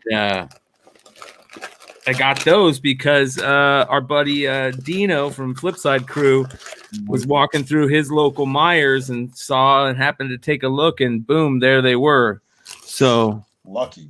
Yeah. And I bought them, and I'll be honest, like, I'm getting to the point, and I hate to say this, but I'm getting to the point that I just don't care anymore about cards. They're too hard to get, and they're too expensive for what you get anymore. It's coming to that point. I've tried constantly to get them at a decent price, and it's just too hard to do that anymore. You have to put in too much effort, and half the time you're not even going to get them. So, and the hobby boxes are just way too expensive. Right. It's tough, man, because you got to get at the bottom freaking cost in order to make any money. And even once you get them, right? So for instance, you get them. They came out today, right? You may not be able to get them until like 2 to 3 months later, or maybe even 5 to 6 months later. And then once you get them, nobody even really cares about them really anymore, because there's a new freaking set that's freaking coming up. So yeah, it's freaking definitely tough. And then even if like people pick up the ones at freaking Walmart and freaking Target and everything, but people really only want the freaking chrome joints, right? The ones that are like pretty and everything. So, and those are so freaking tough to freaking get, man. Yeah, I'm telling you. When I'm talking to when I'm talking to one of the biggest freaking distributors in the freaking country, and I'm like, hey man, can you get this? He's like, I don't know, man. That's something. That's bullshit. He's like, I don't know. He's like, I don't know, man. Oh shit. Yeah. But hey, Ultra, do you have a Raw report, or were you taking a break this week? I don't take breaks. There's no sleep. There's no rest. There's no break. I am put through the meat grinder constantly, and I don't come out sausage, so it's okay. Yeah, man, I got some goodies to talk about. You guys talk about all these goddamn trading cards. Well, it's I shared with you guys some of the TikTok videos that I was seeing where it's getting so bad that people are hunting out freaking Targets and the Walmarts and everything, and then even if you're there, what they'll do is they'll do like some type of auction or something like that. Yeah, one of those deals, and whoever picks the right number, then you get the freaking buy it. Yeah. So that freaking blew my freaking mind, like how bad it is. Because once again, luckily I live out in the freaking mountains where that type of rush hasn't hit yet. So if you get there the day of, you're probably going to get it. But you let it go for like 2 or 3 days, you're not going to find anything. So, and that goes for. I live across the street from a Target. Sorry to interrupt you, but it's Right. bad. It's like, so the panini reps. It's two ladies and their partners. They switch on and off. They show up twice a week, and it's Monday through Saturday. I'm not on Monday. I'm sorry, Wednesday through Saturday. So everybody gets there right at open or right before open, and it's basically the same, like 5 to 10, maybe 15 dudes, like round robin, not all at the same time, but you know what I'm saying. And it's at the point where now she's no longer coming through the front door; she's coming through the back because she's also has Pokemon. And the Pokemon people are a whole different breed, which now the sports card people, because I mean, I've talked to you about this, Brian. I mean, Brian got me back into sports card. I'll just plain and simple. I ain't gonna lie about it. Now it was about 4 months ago. Okay, so ever since then, I've been just boom. I have met so many cool people, and it's been a really good experience. But these same guys that have told me 2 months, 3 months ago that said, "Oh, I'm only into sports cards, only sports cards," are literally running to the toy section to grab Pokemon. So now she's going through the side door because she does the Pokemon stuff, and then she goes with her cart, and then she goes and does her thing. But the point being is that you don't know what day she's coming in, and nobody at Target does. She will not, except maybe like the GM. It's Wednesday through Saturday, and she comes twice. So yeah, it's crazy. Yeah, it's funny that you mentioned the Pokemon stuff, but we can talk about that stuff later. Let's let Ultra freaking do his thing. Is that you? What? All right, here we go. Yeah, Gorgeous. everybody knows the deal. I don't have to tell them what's up. Y'all know what time it is. So, journeying down the many rabbit holes of comic books. This is where I put together this little speculation matrix thing I do. And this week I'm going to get into some goods. Marvel Legacy is something I am now an expert on because I've done presentations on multiple versions. But continuing on, I was trying to open up with ragging on you guys for talking shit about cards, and here I am talk about some trading cards. So Marvel did 45 of these trading card variants. You guys remember these? Yeah. You remember ones that look like this one, huh? I don't remember that one. The fuck, Lockjaw, showing your ass out. I know. Why does Lockjaw have a mustache? I know. Just thinking that. So when Marvel did these legacy books, every one of the legacy books that did the second print homage and all the other shit, all the lenticulars, they all had these variants that went along with them too. Not a lot of stores ordered these just because I can't remember if some of these were qualifiers and some of them were open order, but I'm pretty sure some of them were open order, but I think some of them might have actually been qualifiers in order to get. And if they were all open order, they just weren't ordered because nobody was fucking ordering a trading card variant. Because, god damn it, there was an action figure variant, the lenticular, the 1/100, the Kirby variant, the face headshot variant, the how to draw variant. So there's a lot of people who were just like flat out like fatigued. I'm done, type of scenarios. But some of these are pretty cool. That's fire. That is fire. Spirits of Vengeance. Wow. Literally, it's fire because his skull's on fire and shit. Is that JTC? All of these are JTC. So this is where this gets interesting. John Tyler Christopher, the king of action figure variants, did all these trading card variants too, and he's not really known for these, but some of this is reminiscent on some of his older work. Yep. But some of these look really, really cool. So. As you guys are diving, looking through for the second prints, I think you might want to be on the lookout for some of these because artistically, they look cool. Now, I didn't have front and back cover art on some of these, but they all have back covers too. Looks pretty good. Yeah. Some of these are real sweet. Yeah, it's whatever. So. Their faces do look all the same there. Looks like me and my friends when we get dressed up for Halloween as the Avengers. Yeah, Jessica Jones does not look like Jessica Jones there, in my No, opinion. she doesn't. No. She looks like Harvey dressed up as Jessica Jones. Psylocke doesn't look too terribly bad, though. Yeah, that looks good. We're gonna get a little better because you guys know how I like to organize my lists. I try to do at the beginning, but some of these books are long forgotten about, like good old Weapon H right here. Yeah, remember when he was a thing? Oh yeah, I do. I very much do. I This I think was a really cool cover because this is actually a swipe, isn't it? Like, wasn't there? Scarlet Witch, I believe, was the one who was holding up her hand like that, and the Avengers were falling through it. So I thought that was kind of cool. And cool. Magic, of course. Yeah. Cable. Getting shot at. Still, this is Old Man Cable before he got dead.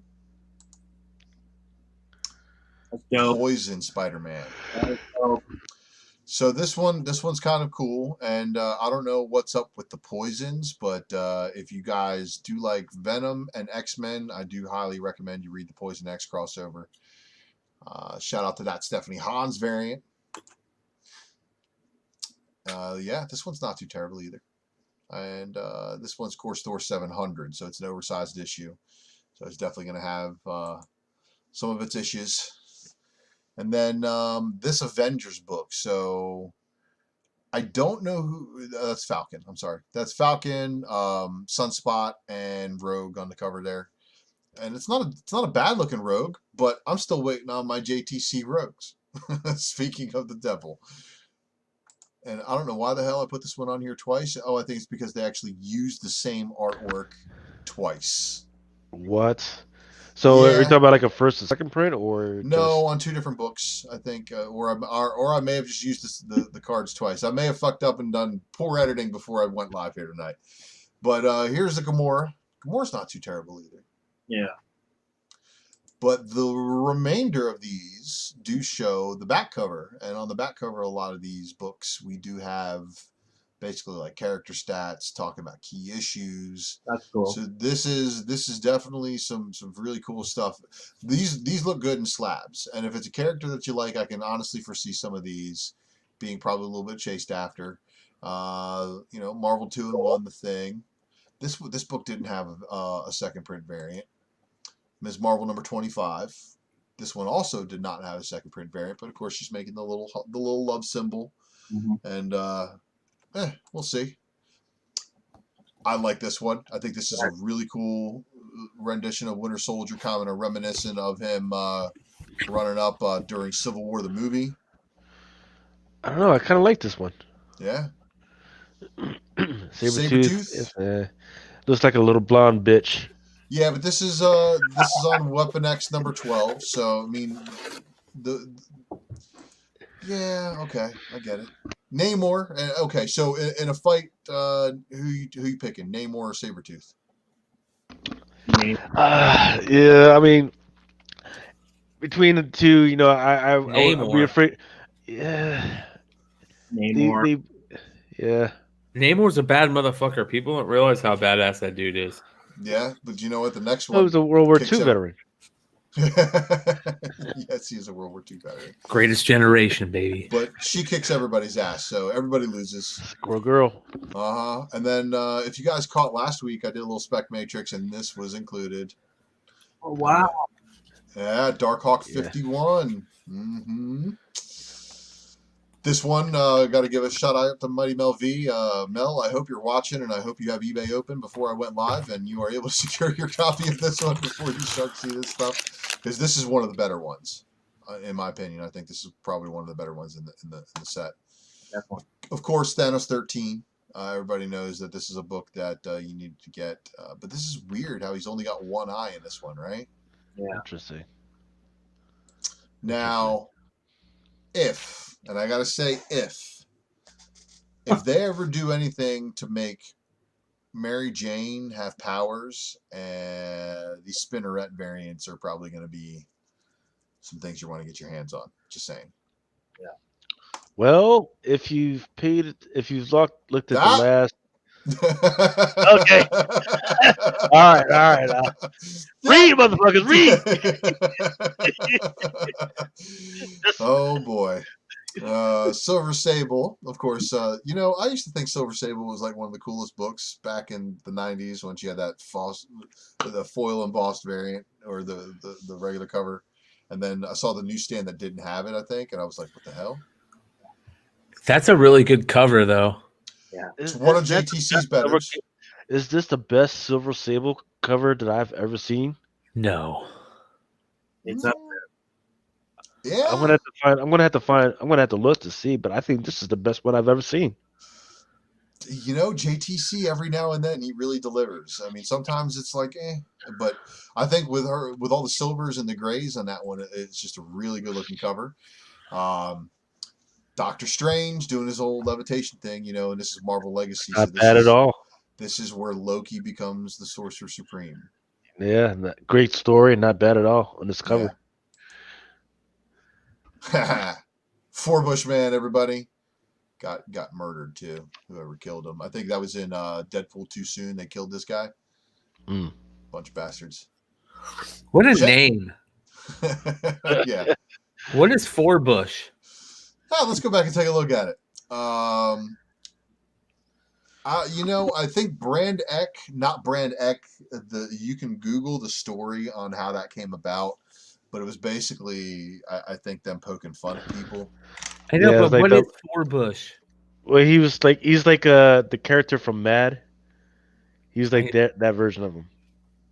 What's his name? Alfred Newman. Yeah. Yeah. Anyway, he's dead. So Shang-Chi in his original long terrible hippie looking format. I like the cool green, but I don't like the stance. I mean, it looks like he's all crowded up. Like, yeah, exactly, man. If you get ready to fight and somebody throws up two fingers at you, what the fuck? Nah, I really gotta beat your ass, man. Fuck. Yeah. Well, Shang-Chi, he can beat the shit out of most anybody, so I'm not gonna tell that to him. Except for his sister, because she whooped his ass. Yeah. So She-Hulk right here. This is PTSD She-Hulk, so she was kind of like gray. This one right here might be of some interest because I remember this one. Moon Knight 188, which is the first appearance of the Sun God. I don't remember anything really wild happening in Captain America, but I did pick up the Ari Granov variant for this book. And, of course, the second print of this one is one of my favorites. Somebody's granddad got a hold of a Halloween costume and put it on. This is all jacked up. Power Pack. I mean, look, if you're a Power Pack fan, you probably have this book anyway. I do got the variant, the 1 in 25 that came out with this one. It's a decent looking cover, but I think this one hits, and it's a Champions variant. So, Champions Marvel Legacy. So that's number 13, and it's a Sam Alexander variant, and that's nice. It just looks good. Yeah. Shout out to Brian McClay for his favorite color palette. It's a gorgeous cover right there. It is. It's a good JTC cover too, and you guys know that this is Marvel Legacy, so this is the Spider-Gwen number 25. Shout out to Adam Warlock, and probably one of the cooler designs he's had. Such an underrated character, man. They really fucked up on him. Yeah, I mean, they set it up so that he would be in the MCU, yet he hasn't arrived yet. I just don't understand, man. That's James Gunn's fault. If you guys remember reading the original Infinity Saga and what was going on back then, that whole series, that whole cosmic, everything that was going on, Adam Warlock was a badass motherfucker, man. He was bad. And like Silver Surfer level badass. Yeah. Well, I mean, power cosmic, that when you're blessed with that kind of stuff, it does kind of help, especially if you have a good moral compass. And this is the thing, Adam Warlock in this form is pure. He's the opposite of his other self, the Magus, which that guy's just a fucking deranged lunatic, right? Trying to Universal Church of Truth and all that shit. So, being that this is the pure form of Adam Warlock, and this is the story that went around with Infinity Countdown. I'm sorry, it was really good. I actually enjoyed Infinity Countdown. I enjoyed seeing, Gamora get very vastly OP'd and kill Thanos. I thought that was fucking wicked to see. We didn't get to find out that she was Requiem for a little bit, but, eventually it paid off. And then the Donny Cates Guardian series that followed up with all this, Cosmic Ghost Rider came out of all this. So, I mean, there is some definite positives. And keeping in with the Infinity Countdown Prime had this Infinity Stones variant. And I don't know of too many variants out there for just the Infinity Stones themselves. And they are pivotal, in my opinion, to the Marvel Universe. But this one here talks about how the stones are all connected to each other. And I believe they kind of retcon a little bit of how the stones work. So that might be of interest in order to say that. Next one's probably going to be a hit with our drunken sharks in the chat tonight. Ironheart, Iron Man, number what? This is a Legacy. This is Legacy Iron Man, number 595. This is the one where she is fighting Doctor Doom on the cover of the lenticular. And this is the trading card variant goes along. 593. Oh, 593. Sorry.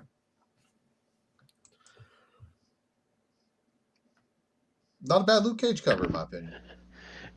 He looks like somebody's drunk ass uncle. Uncle He Leroy. looks like he should be Italian. Forget about it. Right? Doesn't he look like he should be Italian? That's not Luke Cage. Well, he kind of looks like a black dude that was brought up on the Italian side of South Philly. I swear to God, that's exactly what they look like, man. Oh man, I'm not sure. Falcon. See, he needs an upgraded look, just like Luke Cage over there, man. Yeah. Yeah, that's the only thing that's holding him back. Nobody's really designed him yet. No, nobody's designing pimp suits no more, man. I'm telling you, it's a shame. So here's Rogue taking off the costume with what appears to be a broken pinky finger. Yeah, that's a terrible cover. And you see, I'm still waiting on that Negative Space variant, which is probably one of his best fucking Rogue drawings ever. I'm still waiting on mine too. I bought two of the Lukes with it. Yeah, that is badass right there. Yeah, so we got to give it up for the all-new Wolverine number 25. 23. And I hate to say it, fellas, but that's the end of that one. But since we were all, I was diving deep into the trading card thing, I noticed that there's another thing of trading card variants that were on my mind. But here's what I don't like about this set. This set right here, it like how all the Legacy ones, they actually match the books that they're in. Like this goes against a lot of my collecting principles, where the variant cover has absolutely shit to do with the book that it's on. So these are cool.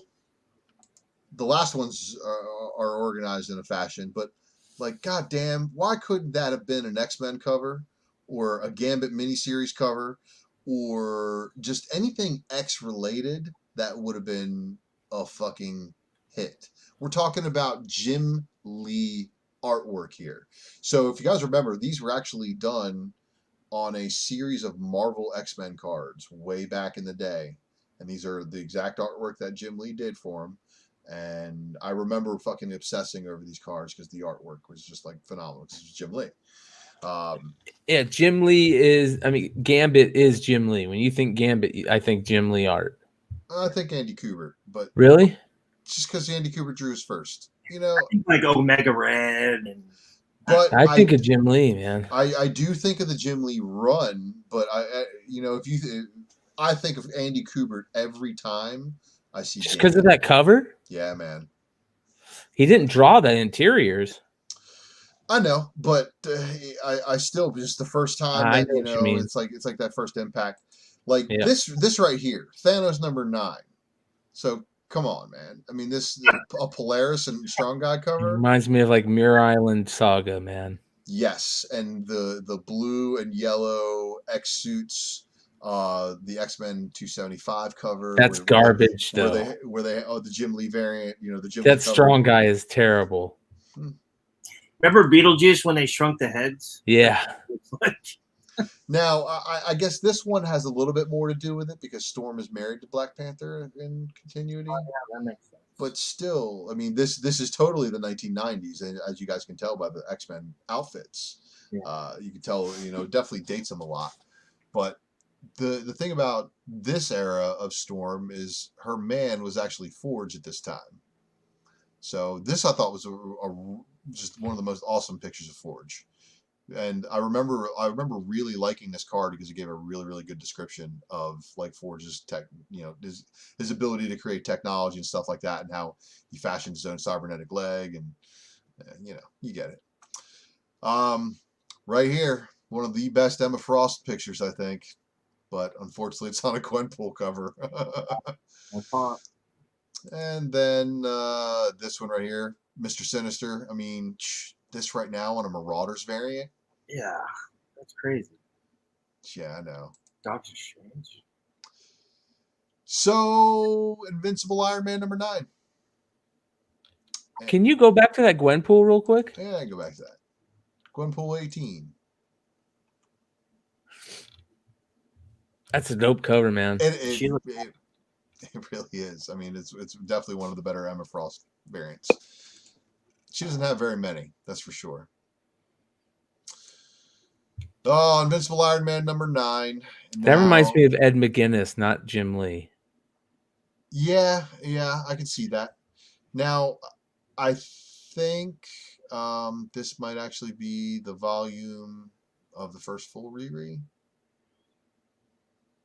I think it's the next one with that's the one with the decal, isn't it? It might be. Decal number 3.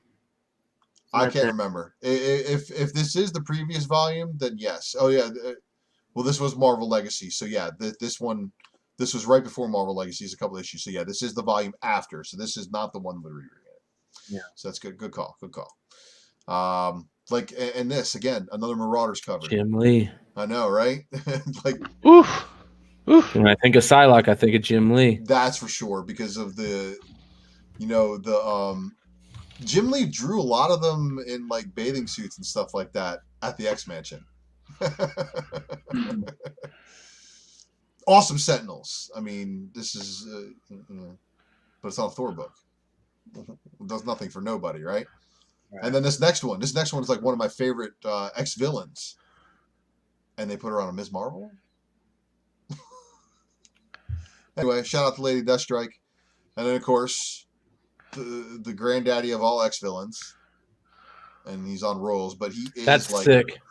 It's a little bit disproportionate in the legs. He's like tree trunks for legs. Calves are kind of fucked up. He looks like Soda Popinski from Mike Tyson. yes. Mike Tyson's Punch Out. Yeah. But the next one, I gotta say, is probably whenever I think of this character, I think of this drawing because it's probably one of the better ones.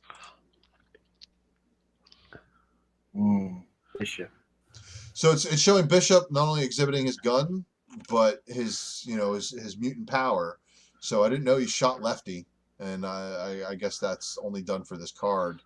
But this is just one of my favorites from my youth as far as that X-Men collection. And then Shadow King, one of the best X-Men villains. And this next one, I guess you can kind of say she qualifies as an Avengers villain. So this one's not terrible, but it's a pretty good Mystique cover. Yeah, and different. Dropping the ball once again by wasting this art on a book completely ain't got shit to do with it is this Domino on a Daredevil variant. Damn, that looks cool too. And then the next one again is one of the ones that's borderline, could be related to the book because this character's first appearance actually appeared in this character's book, but he doesn't appear anywhere inside the pages. It's one of those things. He ain't got shit to do with it. But still looks good though.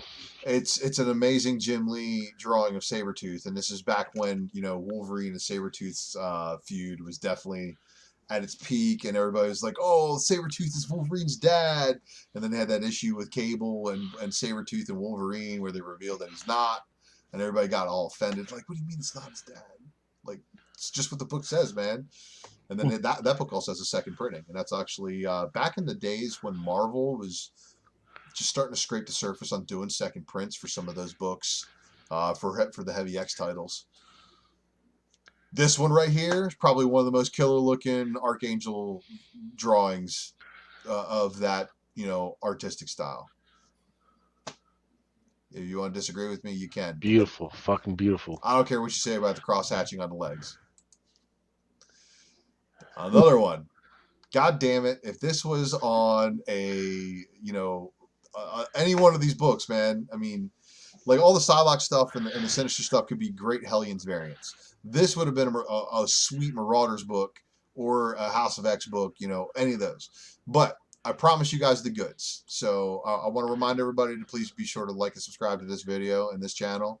And I do want to get into the remainder of these because these are characters that are in the books, everybody. Oh my god. Yay! So this right here, Killer Jim Lee doing a rogue. And Jim Lee never ever failed drawing her. I promise you. If you go back and look at all the Jim Lee books, every time he drew rogue, perfect. Now, one of the reasons why in my older age I ended up marrying myself a redhead is because of the way Jim Lee was probably drawing her back in my youth. Todd McFarlane drawing Mary Jane, and then of course followed up by other artists, but Jessica Campbell doing Caitlin Fairchild, and Jim Lee drawing Jean Grey.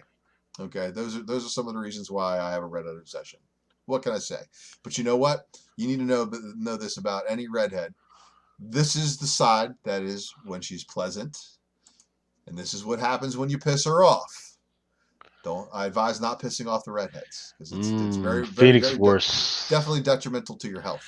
But I gotta say, Jim Lee drawing Jean Grey, both of these versions, and the costume that we all adore from the '90s X-Men cartoon to the classic Dark Phoenix, I think he fucking knocked it out the park. For all of my fans who know that I love the Logan movie, just because it's rip 'em up, even though it's completely off kilter with canon, I thought this right here definitely earned its place because of Patrick Stewart's performance in Old Man Logan, or Logan the movie, but in the Old Man Logan comic book, he ain't got shit to do with it, just being honest. Warpath, part of the Weapon X project, and this is where they were starting to heat up. This is actually, I think, during the Weapon H storyline they were crossing over. So this is the variant for number 5 or number 6. I can't remember. I think it might be number 5. But still, some of the sickest Jim Lee books. If this was a New Mutants or an X Force, or I don't even know where the hell he's at right now. Is he? Yeah. Okay. Well, we'll get back to that. Champions, number 10. But this is of course the '90s X-Men Cyclops. Now, Mojo, definitely one of the cooler looking ones. Now, I've only got 2 more, but these are indeed the ones. Yeah. Deadpool, done by Jim Lee. And I remember obsessing over this card so bad. And this and the next one were my 2 favorite cards of the set. And of course, oh, and actually, there's another one. I got them out of order. I forgot to put another one out of order. But finishing off this trio, because like basically you're looking at all these right here. These are, again, books that have very good cover art that are related to the character, done by a top tier artist that will never be duplicated. But Jim Lee is known for drawing Jubilee as well, and this is the last book in the list. Everybody, no bubblegum. No bubblegum, no. So it's not up Long Pump's alley. So yeah. So killing it. So Jim Lee and John Tyler Christopher, they are your action figure. Oh, I'm sorry, they are your trading card variant guys. If you are looking for these books, But there's also another thing I want to point out. Most of these cards also appeared in a 3-issue series done by Marvel where they collected all the Jim Lee trading cards. And they actually did them in a comic book format. One of them has Archangel on the cover, so you want to be on the lookout for those. Wow. Once again, great work, freaking Ultra Maximus. Great work. I didn't even bother to go to eBay, man, because I hate getting that pissed off feeling. Yeah, what that? And then the shit's not there, man. Well, and here's the thing: these books are old enough that they're probably going to be in your LCS, so you probably pick them up from back issue Right. bins. Most of them are cover price. I don't think any of those variants were really any more than cover before I mentioned them. I'm not responsible for what they're charging after I mention them. Yeah. But you know, they are good digging books, and they are books that a lot of places just Yeah, so I guarantee you what did happen is that Legacy book came after, I forget what the name of that big event book was. So a lot of people were pissed off, right? They were just totally pissed off. They didn't want to have anything to do with it. So yeah, the comic book stores may have ordered them, but then they're sitting right now in a bunch of back bins right now. So that Yeah. gives people time to freaking decompress and go, oh shit, maybe this shit is actually pretty good. Let's just go in for art, and good luck. Yeah, Because books for sure. I mean, a few of them I recognize. So, look my shop tomorrow. I'm just glad I got a Darkhawk. Dude, that Darkhawk. And it's a JTC Darkhawk, so it's not like a super common one. Kind of reminds me, the mask kind of reminds me of the way the MCU did the Taskmaster mask. Because remember when that first came out, everybody's all, he looks like Darkhawk. No, he looks like the Udon Studios design, and that shout out to Udon for that 4-issue miniseries. Gangsta. You talking about Taskmaster? Yeah. I love that. As far as villains goes, I love the whole idea of Taskmaster so much. Yet he's not getting that much of a play. Because think about it. Oh, Anything you can do, he can do just as well, just as long as he sees you do it. wait. And that's what you got to fucking go up against. Taskmaster does not die in Black Widow. Like we already know that. I mean, Yeah. and if you think they're going to kill Taskmaster in his first outing, you obviously don't know what they have in store for him. And I want to remind everybody, they did make an announcement that Deadpool 3 is a go with 2 female writers. Yeah, that makes sense. And I want to remind everybody on the Drunken Chat tip of the Deadpool Volume 1 issues, like 50-something, when Udon started taking over, and they go into killing off Wade at the end there, and then they go to Agent X, and then they come back. Taskmaster is a very big part of that closeout story. So I kind of have a little bit of clues on where they're heading with this, and I think Taskmaster may be the villain for Deadpool 3 after they introduce him in Black Widow. Is that where Agent? Are you talking about? What's it called? Agent X. Yeah, no. Did they just announce something with that character that's going to be in the Deadpool movie? No, they did not announce anything of the sort. This is what is everybody going crazy for the Rick whatever the Taskmaster guy that played that one character? What was that? Steve Mason, Tony Masters. Yeah. No. There's another character that everybody is specking on. God damn it. That has to do with that Taskmaster character. That he's really Agent. Oh well, I do know, and then it's one of Nico's old spec. Well, I do know that in one of the older MCU movies, it was the one where they were where the Avengers, they were staking out this one embassy in Nigeria or something like that, and they blew up the whole thing. And one of the guys that was attached to the attack, he would eventually become Taskmaster. Right. So maybe it's that guy that was Agent. I don't know what the name of the crew was, but it was one of those guys. He is Taskmaster. So you're saying Rumlow survived the blow up? I don't know who Rumlow is. Rumlow's Crossbones. That's Crossbones, right? Yeah. That might be it. That would be interesting if he survived twice. First off, a building fell on his face. Second Tony time, Masters is the latest book. That was Civil War, Yeah. right? Civil War. Yeah, it might be right because after the whole building blowing up, they was like, "Hey, we wanted to keep an eye on where all these guys are." So the thing would be is that they try to repair his body and everything, but he doesn't remember everything, right? Because the whole fucking building fell on him, right? So a big part of Taskmaster is he can do anything that you can do.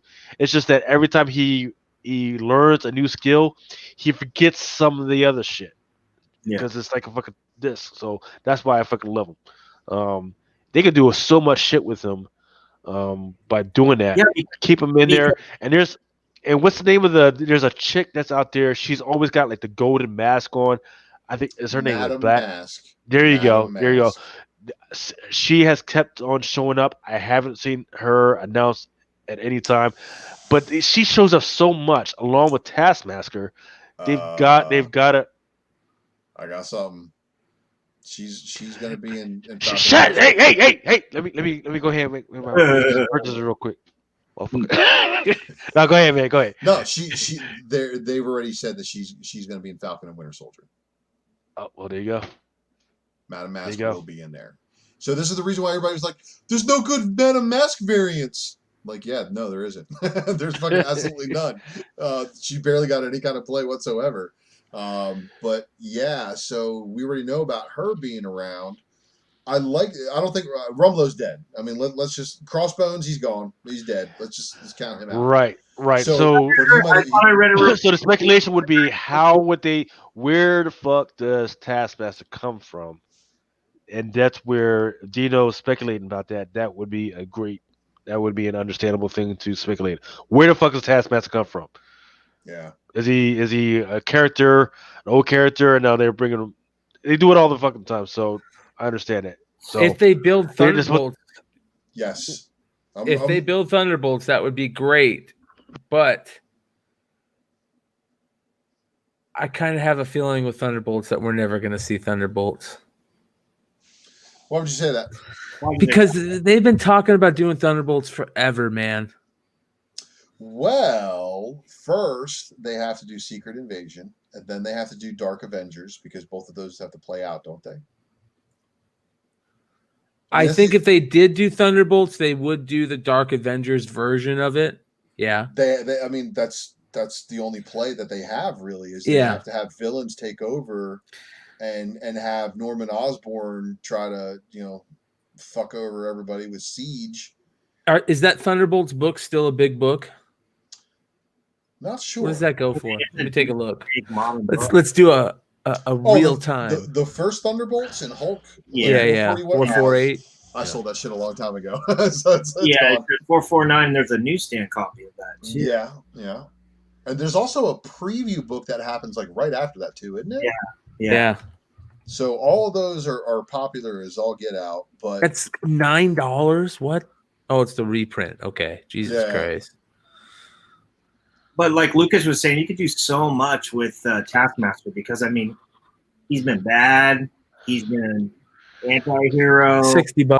He's rolling around with Coulson and freaking Samuel Jackson's Nick Fury right now in the books. So, and you know what? He's going to do that for a while, and then he's going to forget that he was actually a good guy for a while. He's going to go back to bat. That's just the way he is, man. So, it works. There is actually some spec that goes along with if Taskmaster does come in, and they're going to introduce Deadpool into some kind of organization with having him in a movie. You also need to know about Sandy. Do y'all remember the Playboy bunny cover for Deadpool? No, I do not. Deadpool number 63, I think it is. Yeah, that's that's all those homages.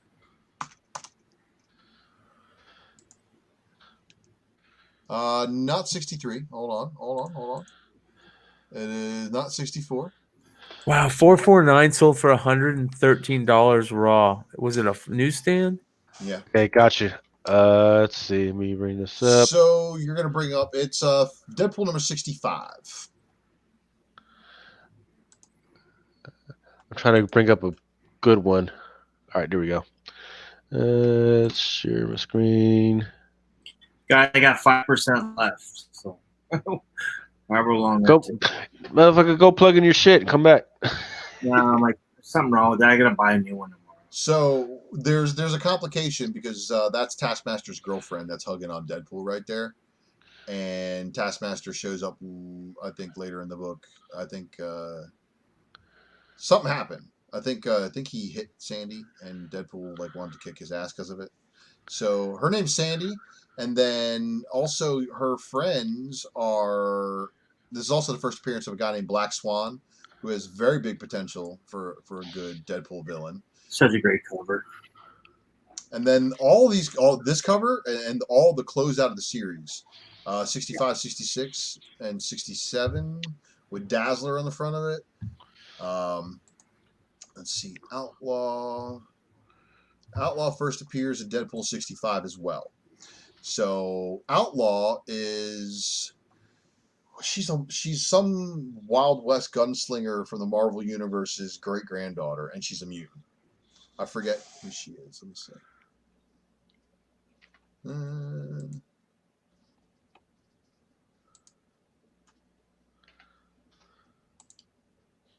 That's a Dazzler cover. That's such a great cover. Yeah, with the roller skates. Yeah.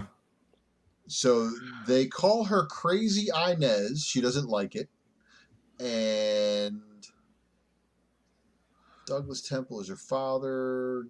Bell Temple. What a great cover. Hoot Temple. Tex Taylor. Okay. So her ancestors like appear back in Wild West #1. And he's like one of the oldest Marvel Universe like gunslingers or whatever. That's like one of her descendants. But anyway, Inez Temple, aka Outlaw, also appears in Domino and the Hot Shots or whatever that one was. There's the Agent X run. Yeah, and then Agent X is where they pulled it's like a Cosmic Ghost Rider on us. Like they were gonna have him be Deadpool, and then they had him not be Deadpool, and made him somebody completely fucking different. Yep, I remember that.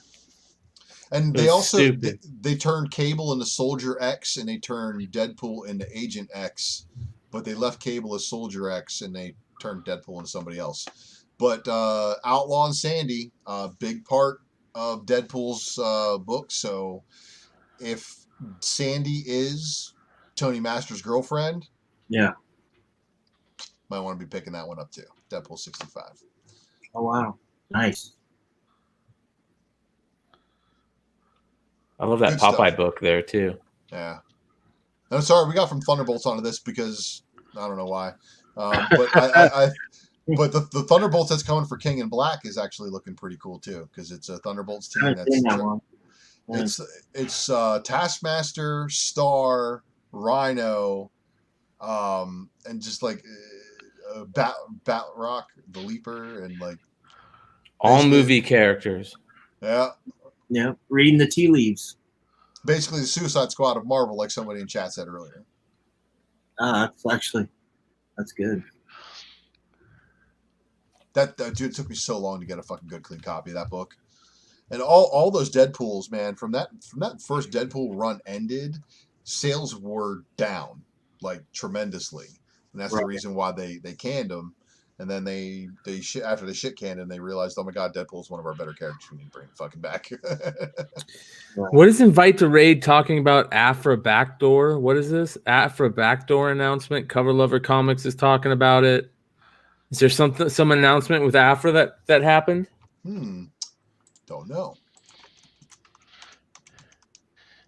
That Bartel Afra cover, that 1 in 25, I think it comes out Wednesday. It's sick. Just off the cuff there. I don't know if you've seen it. Yeah, I don't know about that. I do know that there is a Bartel freaking Afro joint. Yeah, that's it. Right there. That's what I'm talking about. Yeah. So there's a new bounty in Marvel's Dr. Afra #6. Hey, you guys see the Mandalorian's last episode? Yes. Yeah. Did you catch the Easter eggs on what's his name? Moff Gideon? Yeah, the Moff Gideon experience on what's his name? The guy that died and that Kylo Ren killed. The clone, the failed experiment guy, Snoke. Snoke. Snoke, yeah. Did you catch that? Yeah, the Snoke's in the jars. Yeah, I caught that. Yeah, the Snoke's in the jars. Yeah. Yeah, it looks like they're gonna retcon that backstory. That's what it looks like to me. Because I mean, those you remember when Gina Carano's character's like, this is a lab, and then there was all those tanks, right? Were those Snokes? It looks like the same exact Snoke tanks as in or clone tanks as in those the last three. Which one was it? This is the last movie. And then when the hologram, when he starts talking, it's like a transmission. They thought it was older, but it's like from 3 days ago. They were talking about taking blood from the child, and they were worried about killing the child, and you can only take so much out. Blah blah blah. Blah. So it sounds like they're going to do to me, it sounds like the way how similar those tanks look to me look like they're going to retcon that back. Well, here's something crazy, and call it crazy, but a long time ago, I remember Marco from Darkside telling me, "What if the child is a clone?" I remember him saying that specific to me way, way, way long ago. And if that comes true, like, holy shit. Yep. Here's the other thing. That show is fucking glorious. And what that show is doing for Star Wars in general, I mean, you look at the prices that some of those books, that some of those Star Wars books are getting right now is ridiculous. Oh, yeah. M for Metachlorians. Shout out to Invite the Raid. Right. And as I've said before, man, keep an eye out for any first appearances of that Baby Yoda, because people, I think that's going to have some staying power for at least another year or two until they decide to just freaking can't that shit. I've seen a comic that has him straight there on the cover. I don't remember what the fuck that was, but it's coming out soon. And then in the meantime, there's this. No, it's a Star Wars book, but I just don't remember what it was. And don't forget that there's this thing that's out there. This is actually a collector's edition, and this is by Titans Comics. This is the Mandalorian art and imagery and everything. So, and I don't even remember how many of these are printed out there, but these are out there.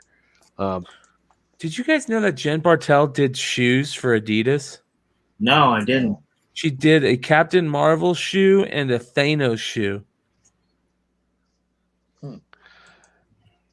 Are you looking at it right now? Yeah. Can I share your screen? Yeah. There's the Captain Marvel ones. Oh, those are cool. See, this now we need to get Mills is supposed to. Yeah, Mrs. Vaughn on. There's the Thanos ones. See the Thanos ones? Because she'll tell you about those Miles Morales joints. What are they, like $200, $300? Yeah, I gotta have the Thanos ones, but can I snap the way the Captain Marvel ones? Thanos ones aren't bad color wise. Not working. But right, yeah, copy right here, dude. Oh, nice! Hell yeah, brother! I love that book. Now that black and white, that's the 1-10, right? I want to give a real quick shout out. Have you guys been following this talk? Hold on here. Let me find it. Shows right. All right, so this new character in Darth Vader #8. So this just because we're talking about him, this is that character that on Darth Vader #8. He was in the last page of #8, and he's on the cover of #9. And this character, if you guys go check it out, the Dark Side guys on Flipside channel did a little short about this character, And I guess this character has got some big stuff going on with it. It was this eye character, or the Eye of the Webbish Bog. This character was not only a big, like, they had big plans for this character, not just in comics, but in the movie, they actually filmed like a bunch of scenes with this character in the last movie, where Kylo Ren was supposed to go find out where the holocron is from this character. And this character is a character that like helped train Sidious and Plagueis and Vader. And it's some crazy character that's siphoning off this energy of this other being, this baby looking head thing. And there's some really wicked cover pictures and art about this character. And if they plan on reusing this and maybe going into this into some type of thing, this could be a big character. It might be something to look at. And this is also the book that had that 1 in 10 variant of that design variant for that Sith assassin. Yeah, that character right there. Yep. So if you guys check it out, it's might be worth looking into. I picked up like 10 of them just to be safe. I bought the 1 in 10 variant just to play the 1 in 10 variant, and then I was like, fuck it, I'll just, if this character is gonna be worth something looking into, I'll just grab some. Yep. Nice. Yep. Let's see. So Invite to Raid 266 says first Baby Yoda mag cover is Star Wars Insider 194. So it's tricky, right? Because I've got 2 kids, right? And forever they've been sent home with some crap by their freaking schools with Baby Yoda. So I'm not talking about, hey, the child. I'm talking like each actual Baby Yoda. Like, hey, there's stories out there of Yoda when he was a kid and all this other stuff. So the thing that I would hone in on is an actual cover or a story with that is an actual comic book story with the child in there. That's what I'm honing in on, and that's my focus. Because he was talking about Star Wars Insider 194. That's the mat cover. That's great, but there's other stuff that's out there that's been out there for like forever.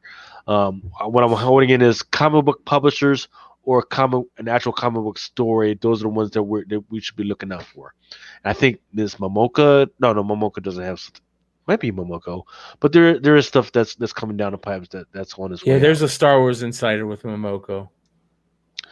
And the child. Yes. Okay. So yeah, Jeffrey the Monaco says Star Wars Insider number 200 peach cover has child on the cover, but that is a magazine as well. Yeah. And once again, there's a whole bunch of stuff out there that is Yoda as a kid. And be careful with that Star Wars Insider, because remember, not only is there the Star Wars Insider one they're putting out, but there's a store exclusive for that probably has a shit ton of copies printed on it. Mm-hmm. So if you guys are going big on that, you might want to. I mean, it could be something big, but you got to remember there's got to be a ton of copies out there of that thing. All right, at stream. Hey, did you guys get a chance to check out New Mutants yet? Hit VOD. No, I need to see it. So what's her name? You guys seen The Queen's Gambit on Netflix? Anya Taylor-Joy. Mm-hmm. She plays magic. Yeah. She's badass. Yeah, she's badass. She's always been badass, dude. The best part of that. Really? But, yeah, I've only watched the first 30 minutes, and then I came on here. But wait, did you say it's on Netflix? Dude, it went on VOD today. Yeah, hit VOD today. Not on Netflix. No, it's $5.90. No, not today. Maybe a few days ago, because it's $5.99 to rent or $19.99 to buy. I just bought it. I'm a peasant, so I'm waiting. And also, Jiu-Jitsu hit VOD today too. That Nicolas Cage movie. Hey, Cover Lover Comics says, "Yo, Brian, what about the first Marvel Star Wars Foom? What do you have for us on that sleeper?" Oh, Foom was the old school Marvel magazine that they did for their fans. Look, there's a let me lot of on this, man. motherfuckers, how many times have I been telling y'all about Foom? And I hate to piss people off and be negative, but I've been telling y'all about Foom for forever. Fucking first Storm, first Magic, First Wolverine. first First Carol Wolverines and that Danvers. motherfucker. First Carol Boom, Danvers. boom, motherfuckers, boom. Howard the Duck's in that motherfucker. First Captain Britain, It's got that first Captain badass. Marvel. You remember that Impel card of Stan Lee where it had like he was like a Super Scroll Stan Lee? And it was like that special card you got in the Impel set of Marvel cards back in the day. Well, that's an original cover from Foom. So There's nothing that's a sleeper regarding Foom. It's just that there's a lot of wariness about it, right? Because and I get it, right? Because previews got it, But if we're gonna shut down on Foom, then why the fuck are we spending so much money on that fucking Miles Morales preview shit? Yeah. Motherfuckers paying $900 for that shit, right? Pick one. Either we're all going in all in on fucking previews and advertisements, or we're not. Pick one. That's all I'm saying. So I'm gonna try to stay positive and not freaking be pissing people off and cussing people out. But come on, That's my come job. on, come on now. So just going through the FLC coming up this week. I want to go through this kind of quickly, unless people have freaking questions. Before you start, I want to say goodbye. I'm going to take off, and I'll Bye. Farewell. Thanks, everybody. Appreciate you guys. Anytime you want me, I'm always down to come on. I appreciate you guys. Word.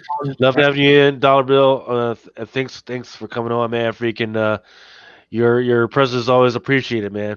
Always a good time. Always a good time. Have a good one, guys. Yep. Take it easy, bro. by the way, Foom is not only all that, but it's also got the very first John Byrne art. This is Foom number 5, spring of '74.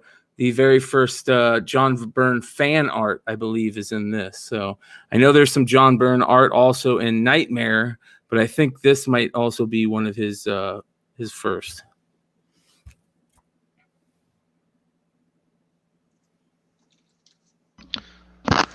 Yeah. As far as this one was a final order, new to order final call, which means it just popped up within the last week. Was this Savage Dragon number 255 cover B? So retro 70s trade dress. This is the normal. This one was just popped up. So I don't think anybody really cares about Savage Dragon, except for that one Charlie Brown that came up past week. But that's something that just popped up. 70 to Eternity is back. I just read that one. It's kind of weird.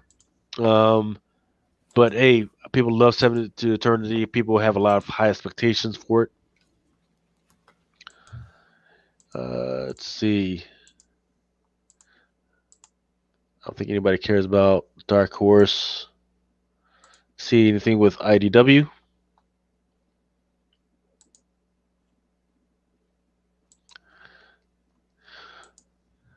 Who did I talk to today? I talked to Steve Larson. Is that his name? Steve Larson used to do a bunch of stuff with My Little Pony.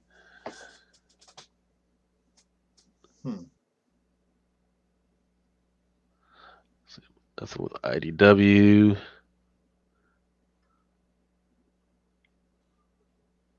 Right, here we go. So that's the big book that should have a lot of prints.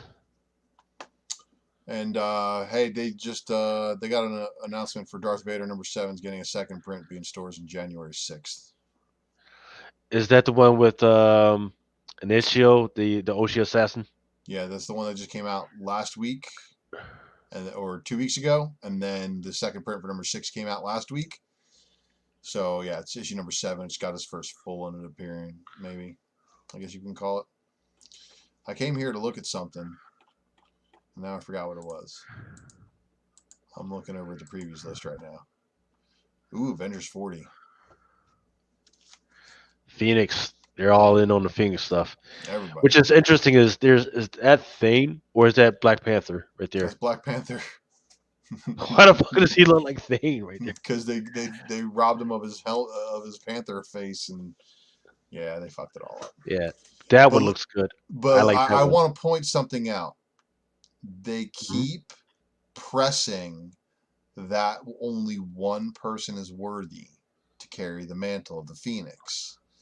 I want to point something out. They keep pushing. There's multiple variants of Black Panther with the Phoenix variant. You know that, right? Yes, I've seen it. So I'm not gonna bust them all out, but yeah. we're looking at another one. I mean, you got another one right here in front of us. So they did it with the opening part, and of course, if you guys paid attention to the sayings going on between Moon Knight and him, Moon Knight's basically like, yeah, you know, I fought you, you kicked my ass, I don't give a shit, I'll fight you again right now. What, you want to throw down? Because he's crazy ass fucking white boy. but Black Panther, I think, is going to be the one they're going to get the Phoenix Force to, and it's going to be one of those staying in power type of scenarios. Yeah. See, that would be too fucked up. You know why? It's not that it's a bad story. It's just that. So right now we've already got the King in Black stuff. We got the Null stuff, and then we're waiting on the God of Light stuff, right? Yeah. In the meantime, in a Black Panther book, you've got the whole symbiote stuff, right? Yeah. So you got symbiote, and then all of a sudden you've got the Black Panther going against them. So are we saying that the Black Panther at some point might be the God of Light going against the symbiote? Does There's a pop. Killmonger still have that stupid symbiote? Yes, he does. Oh boy. They never finished that storyline. Oh, that's right. They canceled it before they finished it. Yeah. So what could happen is the hand wave retcon, and he never even had it in the first place. But it wouldn't surprise me if they pulled something. But remember, just because he's going to be the main Phoenix doesn't mean he can't choose to bestow power upon other people and be like, hey, now you're all Phoenixes, come with me, let's go help Wraith. Right.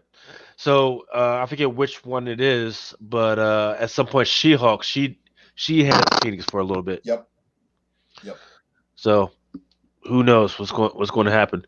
That character right there, who is that? That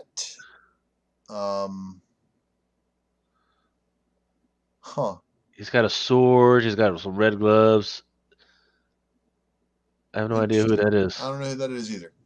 I might have to take a look. 38th the newest issue.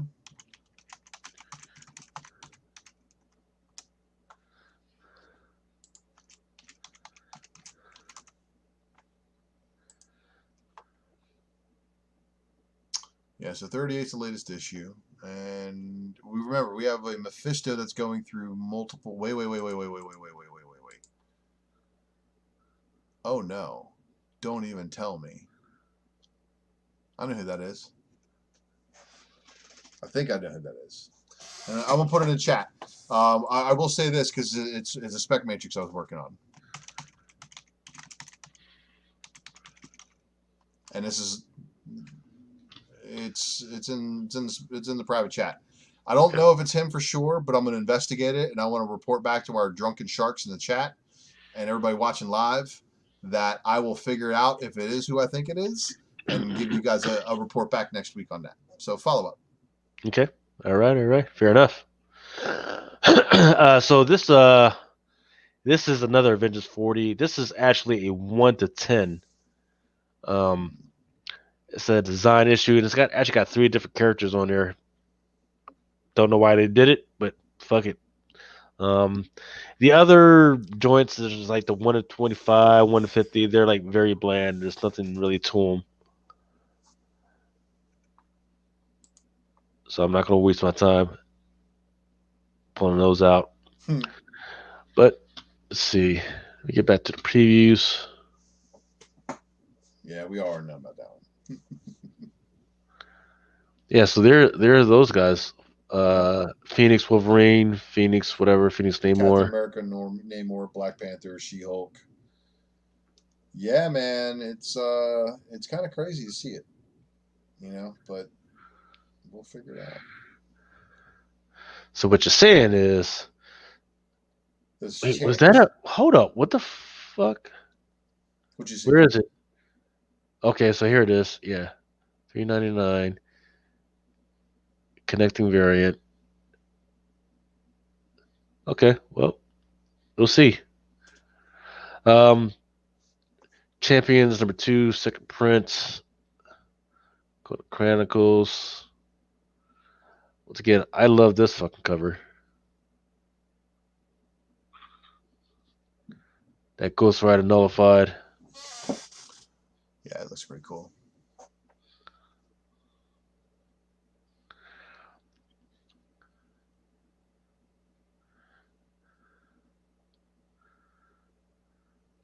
What the fuck does this? Philip Tan.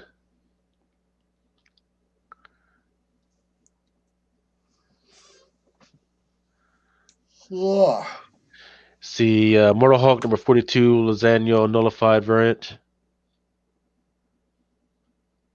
Yeah, She-Hulk got nullified. In the meantime, once again, she's got that little freaking red dot, that red circling dot on there.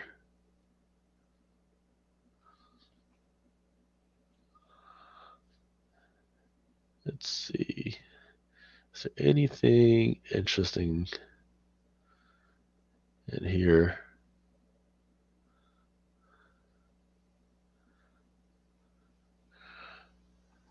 Then we go to Dynamite. Let's see. What else did I have up here? Is that.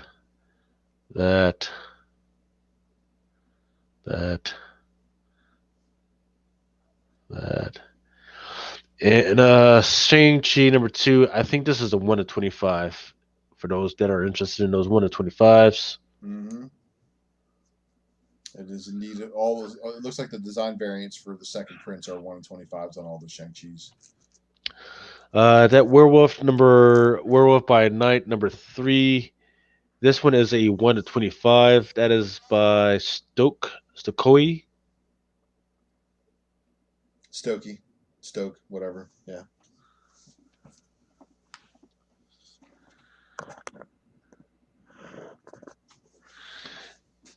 Let's see.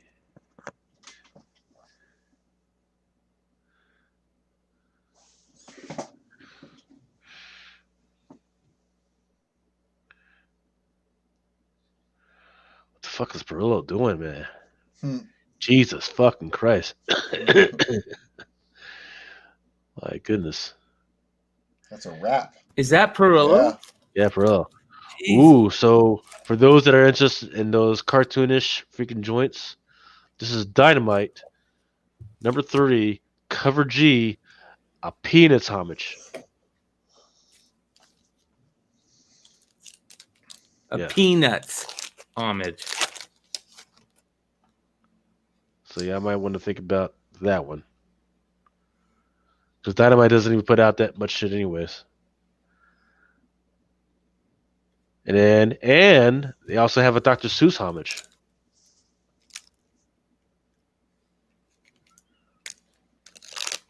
Wicked.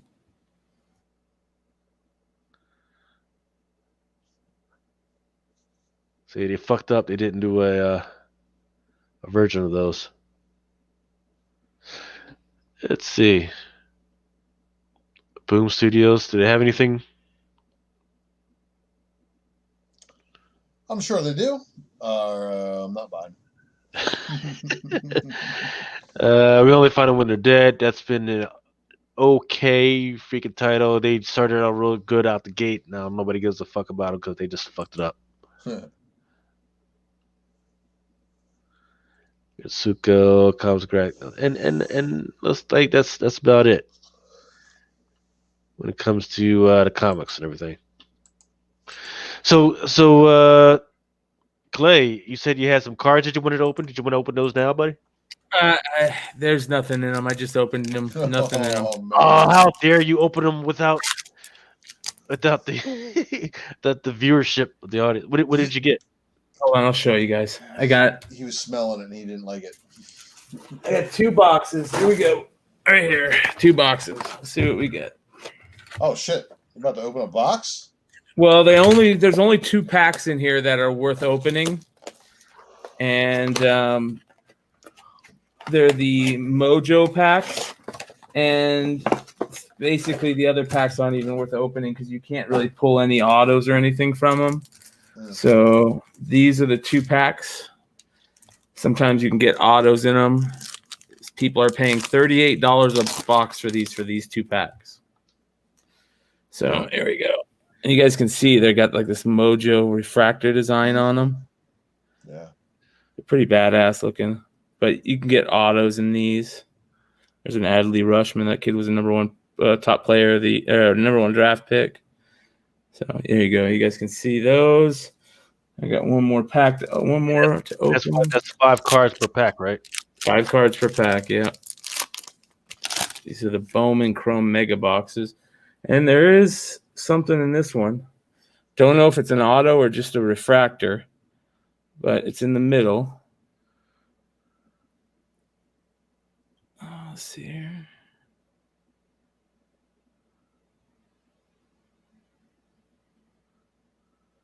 Oh. We got to get you a tabletop so you can freaking put the camera down. Stuck. Hold on, it's stuck. There you go. Just a green refractor, numbered to 99 of Trevor Larnach, number 69 of 99. Okay, so there you go. There you go. Kid was the 20th overall pick in 2018. You said it's $38 per box, right? So that should pay for the box. Nah. Unfortunately, no. I looked at the prices. For some reason, these just aren't. They made these should have been $19 a box, $14 a box. You know what I mean? Like, cards are way too expensive nowadays. It just made me realize for what you get. All right, here we go. I can't tell if there's something in this one. This is the last one.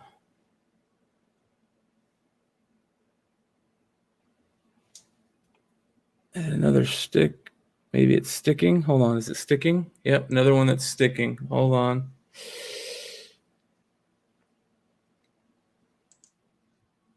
Okay. The anticipation. That's a pink refractor. Pink refractor. Number 199, and it's a pitcher, Alex Fado. So, yeah, not really. Those really don't sell for anything, unfortunately. So that's 199 out of what? 300? 149 out of 199. Okay. And the last pack has nothing in it. Yeah. So, yeah, unfortunately, those weren't worth it this year, man. Unfortunately. Just cards across the board. They just become too expensive, and what you get for what you pay for nowadays just isn't worth it. Yeah. I'm really surprised that people are paying the prices they're paying for what they're getting, because it's a whole lot of garbage. And don't worry, Dino. It'll freaking what box was that? Was that the Chrome? That was the Bowman Chrome baseball. Yeah. So I think a couple people in the chat, they said to remind them, if I get something, send me an email to lucas.fashina at comiccrusaders.com or lucas at drunkenchat. Send me that, because I won't be looking through this shit later. And then as I'm looking through this shit, I can freaking just because as you can see, there's always new shit coming up. Like, it's just that the prices for that shit, like Brian says, can be fucking ridiculous. Or if it's not ridiculous, the allocation that you get it's just fucking stressful. Yeah. What was I looking at earlier? Orders due. Like, I don't know what the fuck this shit is, but Yeah, don't mess with that. Those aren't even cards. Those are like autographed mini helmets and figures and shit.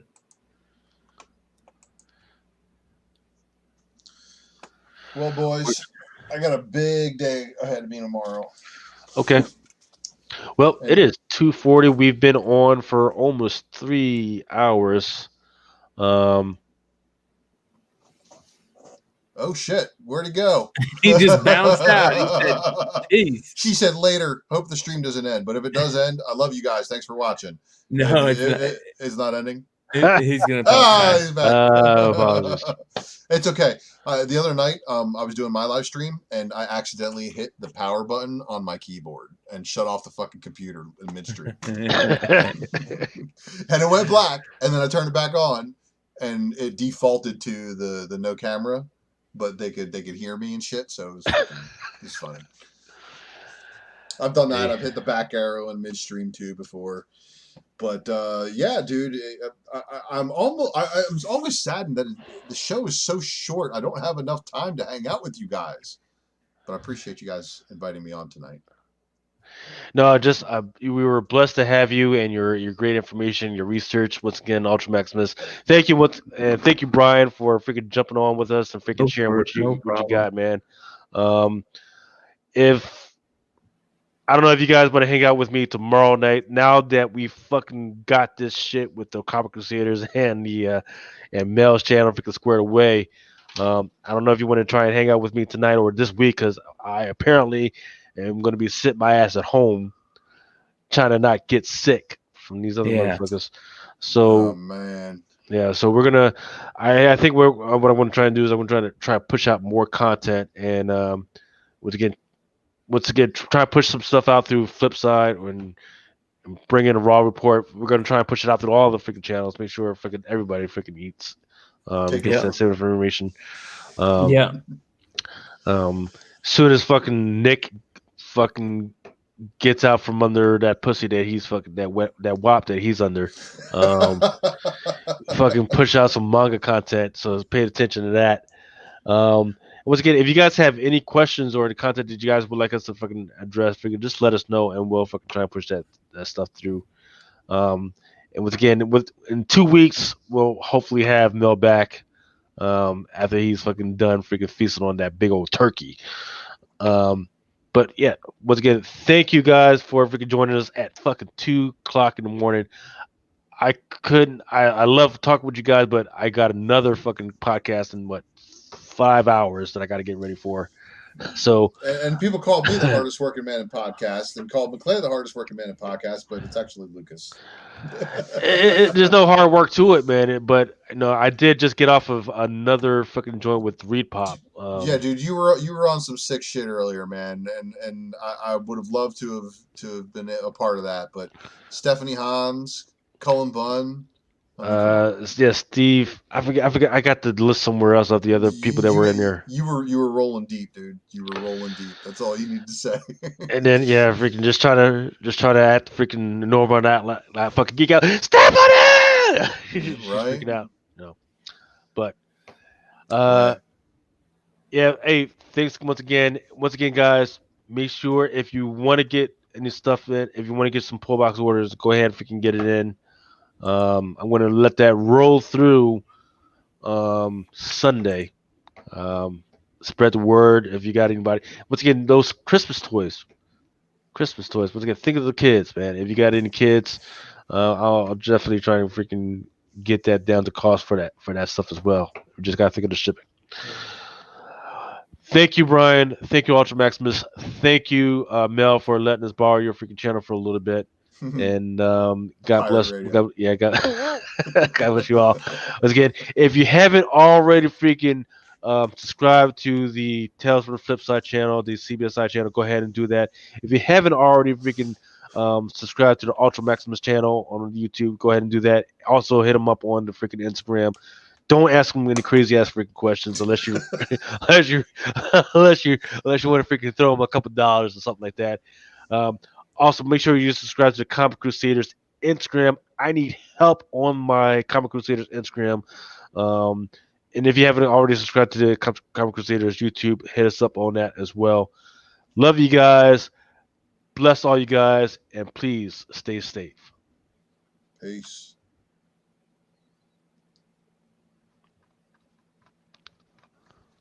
Still up. Yep. Still up.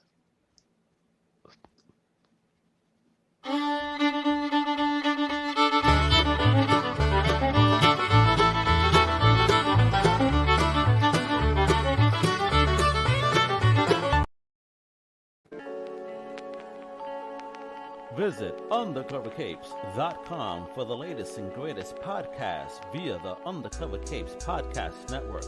Also visit our parent company website, comiccrusaders.com, all about comic pop culture.